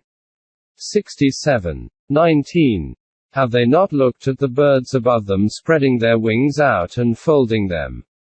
None can hold them up in his power, except the Beneficent. The translation of one single word in each of these verses is a very delicate matter. The translation given here expresses the idea that God holds the birds up in his power. The Arabic verb in question is amsaka, whose original meaning is to put one's hand on, seize, hold someone back. An illuminating comparison can be made between these verses, which stress the extremely close dependence of the bird's behavior on divine order, to modern data showing the degree of perfection attained by certain species of bird with regard to the programming of their movements. It is only the existence of a migratory programme in the genetic code of birds that can account for the extremely long and complicated journeys which very young birds, without any prior experience and without any guide, are able to accomplish. This is in addition to their ability to return to their departure point on a prescribed date. Professor Hamburger, in his book, Power and Fragility, La puissance et la fragilité, gives as an example the well-known case of the mutton bird, that lives in the Pacific with its journey of over 16,500 miles in the shape of the figure 8. It must be acknowledged that the highly complicated instructions for a journey of this kind simply have to be contained in the bird's nervous cells. They are most definitely programmed, but who is the programmer? 4. The source of the constituents of animal milk. This is defined in the Quran in strict accordance with the data of modern knowledge. Surah 16, verse 66. 16:66. The translation and interpretation of this verse given here is my own because even modern translations habitually give it a meaning which is, in my opinion, hardly acceptable. Here are two examples. R. Blashier's translation. Verily, in your cattle there is a lesson for you. We give you a pure milk to drink, excellent for its drinkers. It comes from what, in their bellies, is between digested food and blood. Professor Hamadullah's translation. Verily, there is food for thought in your cattle. From what is in their bellies, among their excrement and blood, we make you drink pure milk, easy for drinkers to imbibe. If these texts were shown to a physiologist, he would reply that they were extremely obscure, the reason being that there hardly appears to be much agreement between him and modern notions, even on a very elementary level. These translations are the work of highly eminent Arabists. It is a well-known fact, however, that a translator, even an expert, is liable to make mistakes in the translation of scientific statements, unless he happens to be a specialist in the discipline in question. The most valid translation seems to me to be the following. Verily, in cattle there is a lesson for you. We give you to drink of what is inside their bodies, coming from a conjunction between the contents of the intestine and the blood, a milk pure and pleasant for those who drink it. Surah 16, verse 66. 16:66. This interpretation is very close to the one given in the Muntakab, 1973, edited by the Supreme Council for Islamic Affairs, Cairo, which relies for its support on modern physiology. From the point of view of its vocabulary, the proposed translation may be justified as follows. I have translated, inside their bodies and not, as R. Blashir and Professor Hamadullah have done, inside their bellies. This is because the word batin also means middle, interior of something, as well as belly. The word does not here have a meaning that is anatomically precise. Inside their bodies seems to concur perfectly with the context. The notion of a primary organ of the constituents of milk is expressed by the word min. In English, from, and the idea of a conjunction by the word baini. The latter not only signifies among, but also between, in the other translations quoted. It is however also used to express the idea that two things or two people are brought together.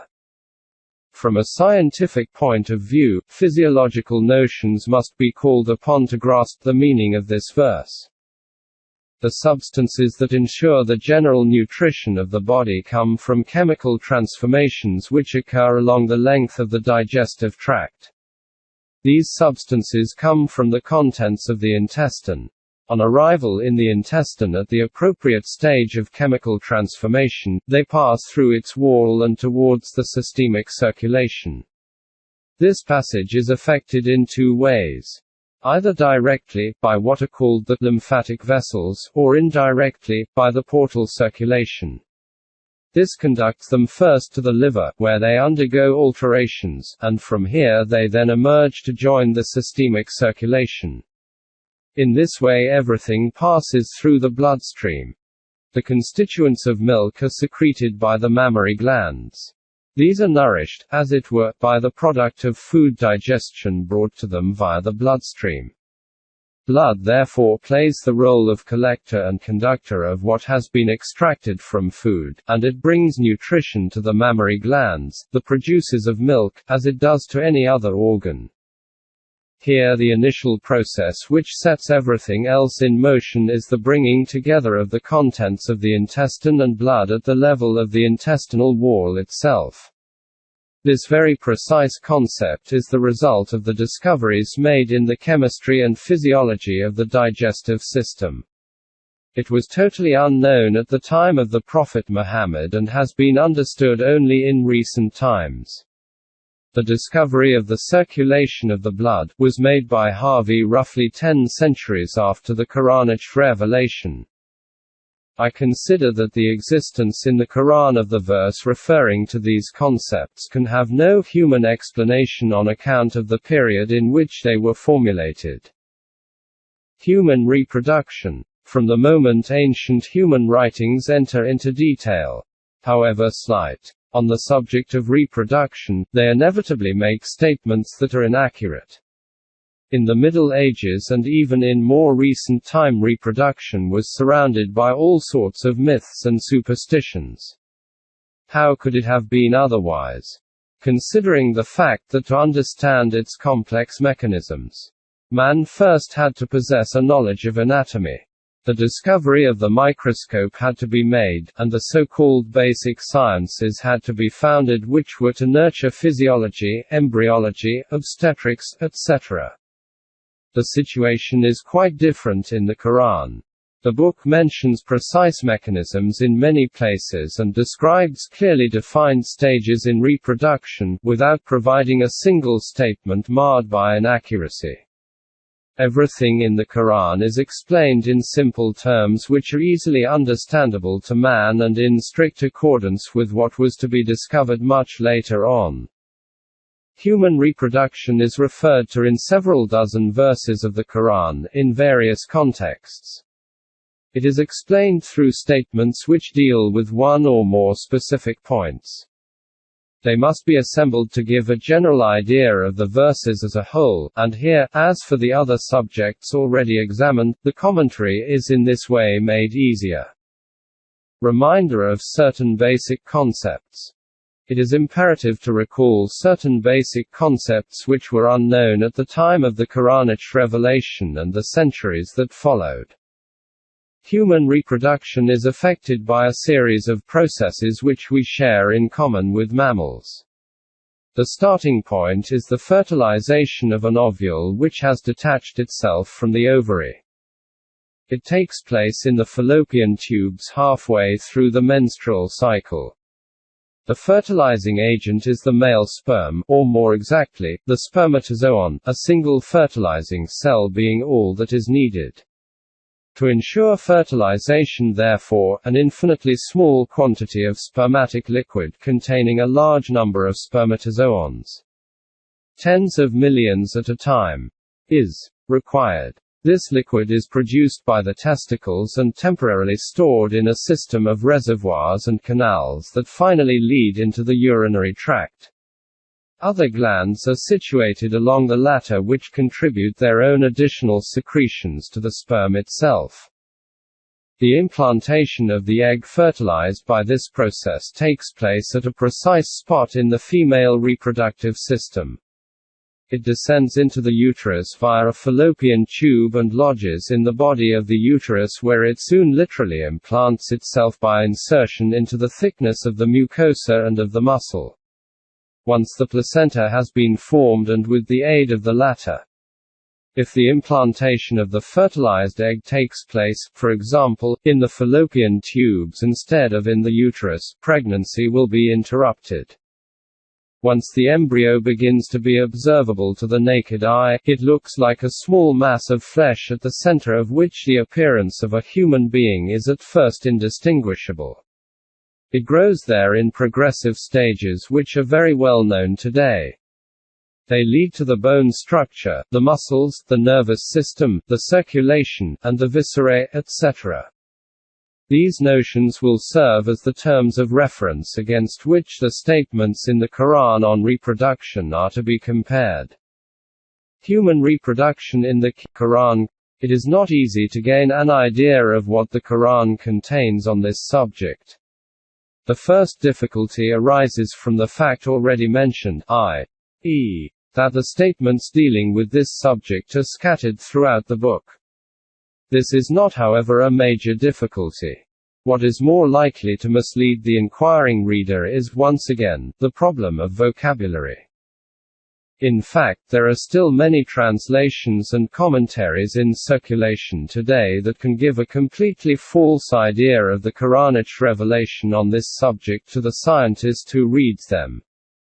A majority of translations describe, for example, man's formation from a blood clot or an adhesion. A statement of this kind is totally unacceptable to scientists specializing in this field. In the paragraph dealing with the implantation of the egg in the maternal uterus, we shall see the reasons why distinguished Arabists who lack a scientific background have made such blunders. This observation implies how great the importance of an association between linguistic and scientific knowledge is when it comes to grasping the meaning of Quranic statements on reproduction. The Quran sets out by stressing the successive transformations the embryo undergoes before reaching its destination in the maternal uterus.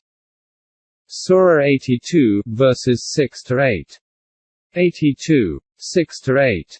O man, who deceives you about your Lord the Noble, who created you and fashioned you in due proportion and gave you any form he willed. Surah 71, verse 14. 71, 14. God fashioned you in different stages. Along with this very general observation, the text of the Quran draws attention to several points concerning reproduction which might be listed as follows. 1. Fertilization is performed by only a very small volume of liquid. 2. The constituents of the fertilizing liquid. 3. The implantation of the fertilized egg. 4. The evolution of the embryo. 1. Fertilization is performed by only a very small volume of liquid. The Quran repeats this concept 11 times using the following expression. Surah 16, verse 4. 16, 4. God fashioned man from a small quantity of sperm. The Arabic word nutfa has been translated by the words small quantity of sperm, because we do not have the terms that are strictly appropriate. This word comes from a verb signifying to dribble, to trickle. It is used to describe what remains at the bottom of a bucket that has been emptied out. It therefore indicates a very small quantity of liquid. Here it is sperm because the word is associated in another verse with the word sperm. Surah 75, verse 37. 75, 37. Was man not a small quantity of sperm which has been poured out? Here the Arabic word mani signifies sperm. Another verse indicates that the small quantity in question is put in a firmly established lodging. Kara, which obviously means the genital organs. Surah 23, verse 13. God is speaking. 23, 13. Then we placed man as a small quantity of sperm in a safe lodging firmly established. It must be added that the adjective which in this text refers to the firmly established lodging, maken, is, I think, hardly translatable. It expresses the idea of a firmly established and respected place. However this may be, it refers to the spot where man grows in the maternal organism. It is important to stress the concept of a very small quantity of liquid needed in the fertilization process, which is strictly in agreement with what we know on this subject today. 2. The constituents of the fertilizing liquid. The Quran describes the liquid enabling fertilization to take place in terms which it is interesting to examine. A. Sperm, as has been stated precisely. Surah 75, verse 37. B. A liquid poured out. Man was fashioned from a liquid poured out. Surah 86, verse 6. 86, 6. C. A despised liquid. Surah 32, verse 8 and Surah 77, verse 20. 32, 8. 77, 20. The adjective despised. Mahin. Would, it seems, be interpreted not so much on account of the nature of the liquid itself, as more the fact that it is emitted through the outlet of the urinary tract, using the channels that are employed for passing urine. D. Mixtures, or mingled liquids. Amsaj. Verily, we fashioned man from a small quantity of mingled liquids. Surah 76, verse 2. 76. 2. Many commentators, like Professor Hamidullah, consider these liquids to be the male and female agents. The same view was shared by older commentators, who could not have had any idea of the physiology of fertilization, especially its biological conditions in the case of the woman. They thought that the word simply meant the unification of the two elements. Modern authors, however, like the commentator of the Muntakab edited by the Supreme Council for Islamic Affairs, Cairo, have corrected this view and note here that the small quantity of sperm is made up of various component parts. The commentator in the Muntakab does not go into detail, but in my opinion it is a very judicious observation. What are the components parts of sperm? Spermatic liquid is formed by various secretions which come from the following glands. A. The testicles. The secretion of the male genital gland contains spermatozoons, which are elongated cells with a long flagellum. They are bathed in a serofluid liquid. B. The seminal vesicles. These organs are reservoirs of spermatozoons and are placed near the prostate gland. They also secrete their own liquid, but it does not contain any fertilizing agents. C. The prostate gland. This secretes a liquid which gives the sperm its creamy texture and characteristic odor. D. The glands annexed to the urinary tract. Cooper's or Merry's glands secrete a stringy liquid and Littray's glands give off mucus. These are the origins of the mingled liquids which the Quran would appear to refer to. There is, however, more to be said on this subject. When the Quran talks of a fertilizing liquid composed of different components, it also informs us that man's progeny will be maintained by something which may be extracted from this liquid. This is the meaning of Surah 32, verse 8. 32. 8. God made his progeny from the quintessence of a despised liquid. The Arabic word, translated here by the word quintessence, is sulala. It signifies something which is extracted, the issue of something else, the best part of a thing. In whatever way it is translated, it refers to a part of a whole. Fertilization of the egg and reproduction are produced by a cell that is very elongated. Its dimensions are measured in 10,000ths of a millimeter.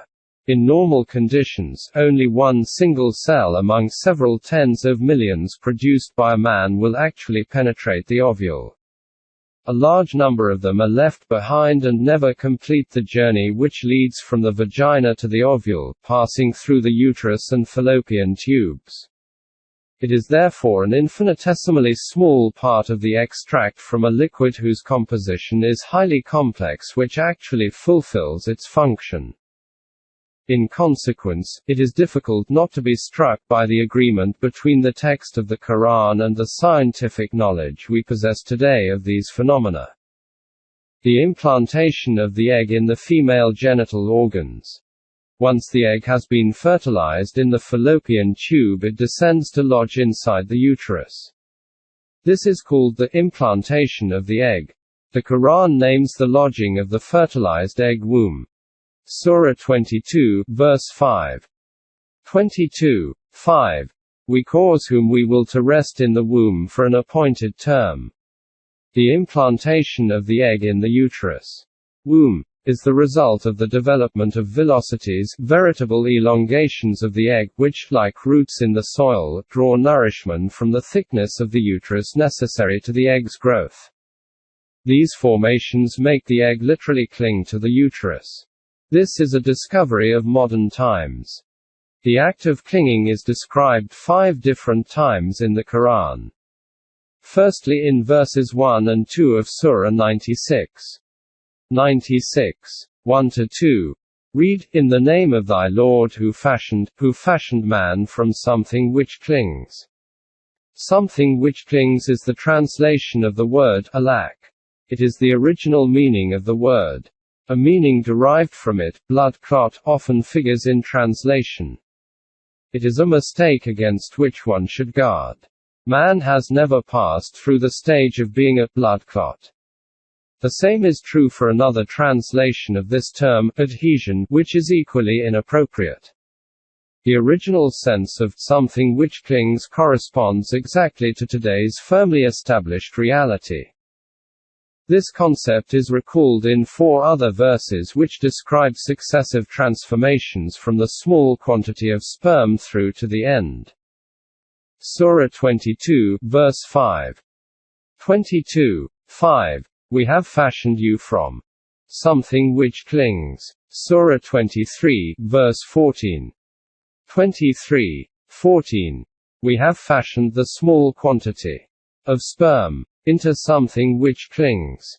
Surah 40, verse 67. 40:67.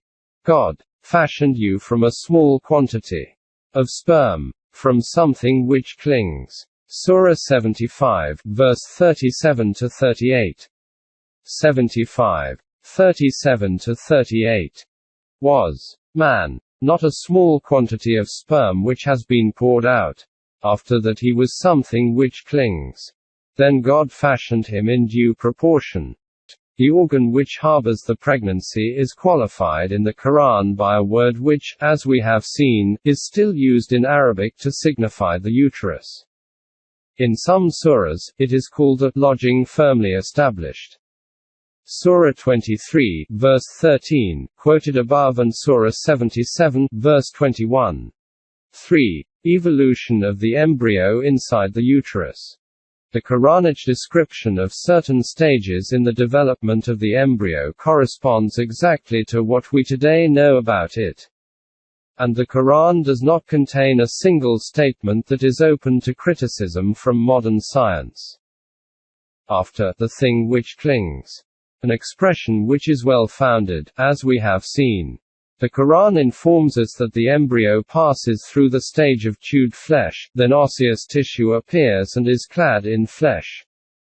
Defined by a different word from the preceding which signifies intact flesh. Surah 23, verse 14. 23:14. We fashioned the thing which clings into a chewed lump of flesh, and we fashioned the chewed flesh into bones, and we clothed the bones with intact flesh. Chewed flesh is the translation of the word mudga. Intact flesh is lam. This distinction needs to be stressed. The embryo is initially a small mass. At a certain stage in its development, it looks to the naked eye like chewed flesh.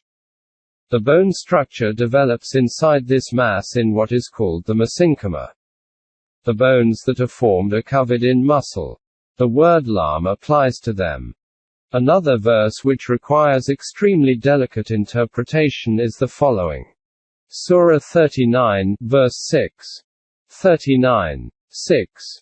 Single quote opening parenthesis. God fashions you inside the bodies of your mothers, formation after formation, in 3 veils of darkness. Zulamat. Modern interpreters of the Quran see in this verse the 3 anatomical layers that protect the infant during gestation: the abdominal wall, the uterus itself, and the surroundings of the fetus. Placenta, embryonic membranes, amniotic fluid. I am obliged to quote this verse for the sake of completeness. The interpretation given here does not seem to me to be disputable from an anatomical point of view, but is this what the text of the Quran really means? It is known how certain parts appear to be completely out of proportion during embryonic development with what is later to become the individual, while others remain in proportion. This is surely the meaning of the word makalik, which signifies shaped in proportion, as used in Surah 22, verse 5 to describe this phenomenon.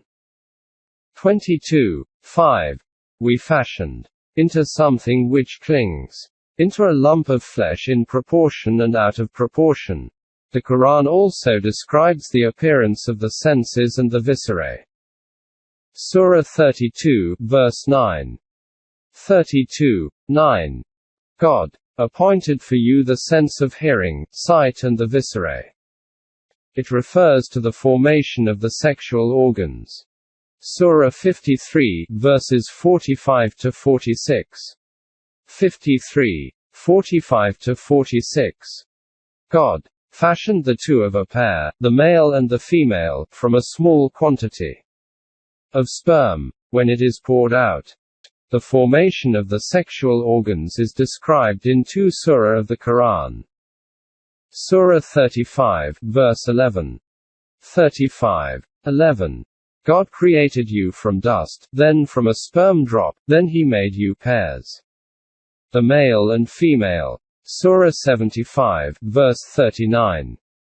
75:39.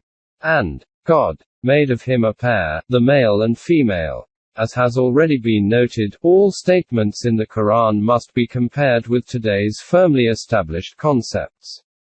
The agreement between them is very clear. It is however very important to compare them with the general beliefs on this subject that were held at the time of the Quranic revelation in order to realize just how far people were in those days from having views on these problems similar to those expressed here in the Quran. There can be no doubt that they would have been unable to interpret the revelation in the way we can today because we are helped by the data modern knowledge affords us. It was, in fact, only during the 19th century that people had a slightly clearer view of this question. Throughout the Middle Ages, the most diversified doctrines originated in unfounded myths and speculations. They persisted for several centuries after this period. The most fundamental stage in the history of embryology was Harvey's statement, 1651, that all life initially comes from an egg. At this time, however, when nascent science had nevertheless benefited greatly for the subject in hand. From the invention of the microscope, people were still talking about the respective roles of the egg and the spermatozoon. Buffon, the great naturalist, was one of those in favor of the egg theory, but Bonnet supported the theory of the seeds being packed together.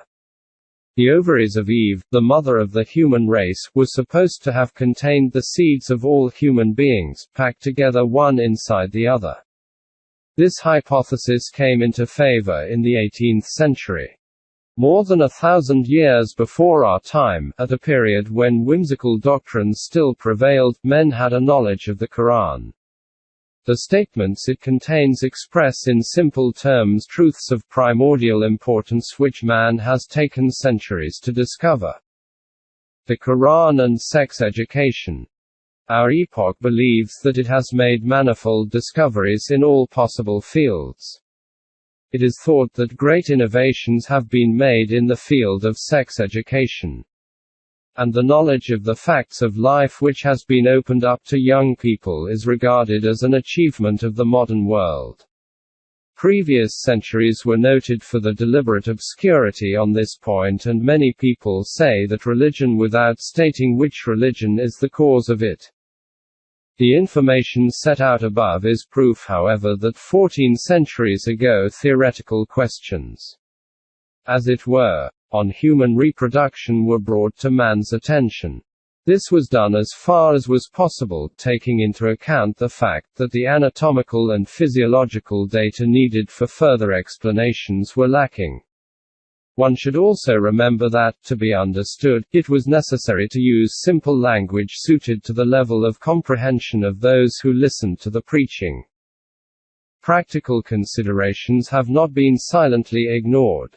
There are many details in the Quran on the practical side of life in general, and the way man should behave in the many situations of his existence. His sex life is no exception. 2 verses in the Quran deal with sexual relations themselves. They are described in terms which unite the need for precision with that of decency. When translations and explanatory commentaries are consulted, however, one is struck by the divergences between them.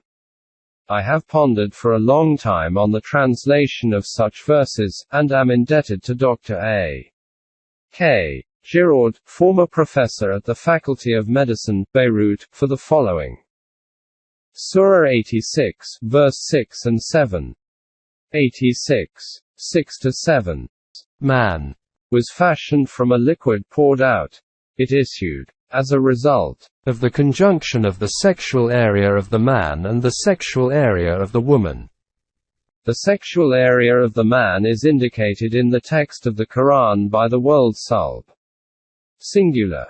The sexual areas of the woman are designated in the Quran by the word tarib. Plural. This is the translation which appears to be most satisfactory.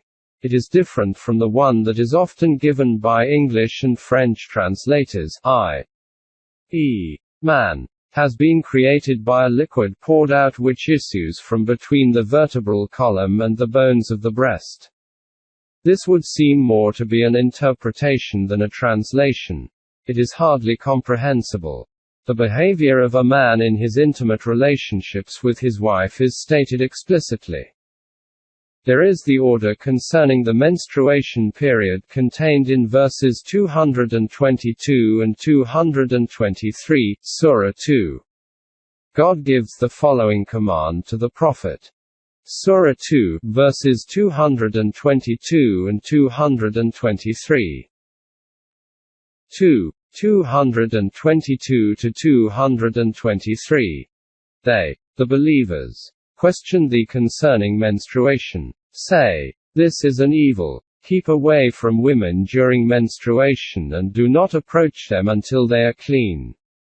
When they have purified themselves, go to them, as God ordered it to you.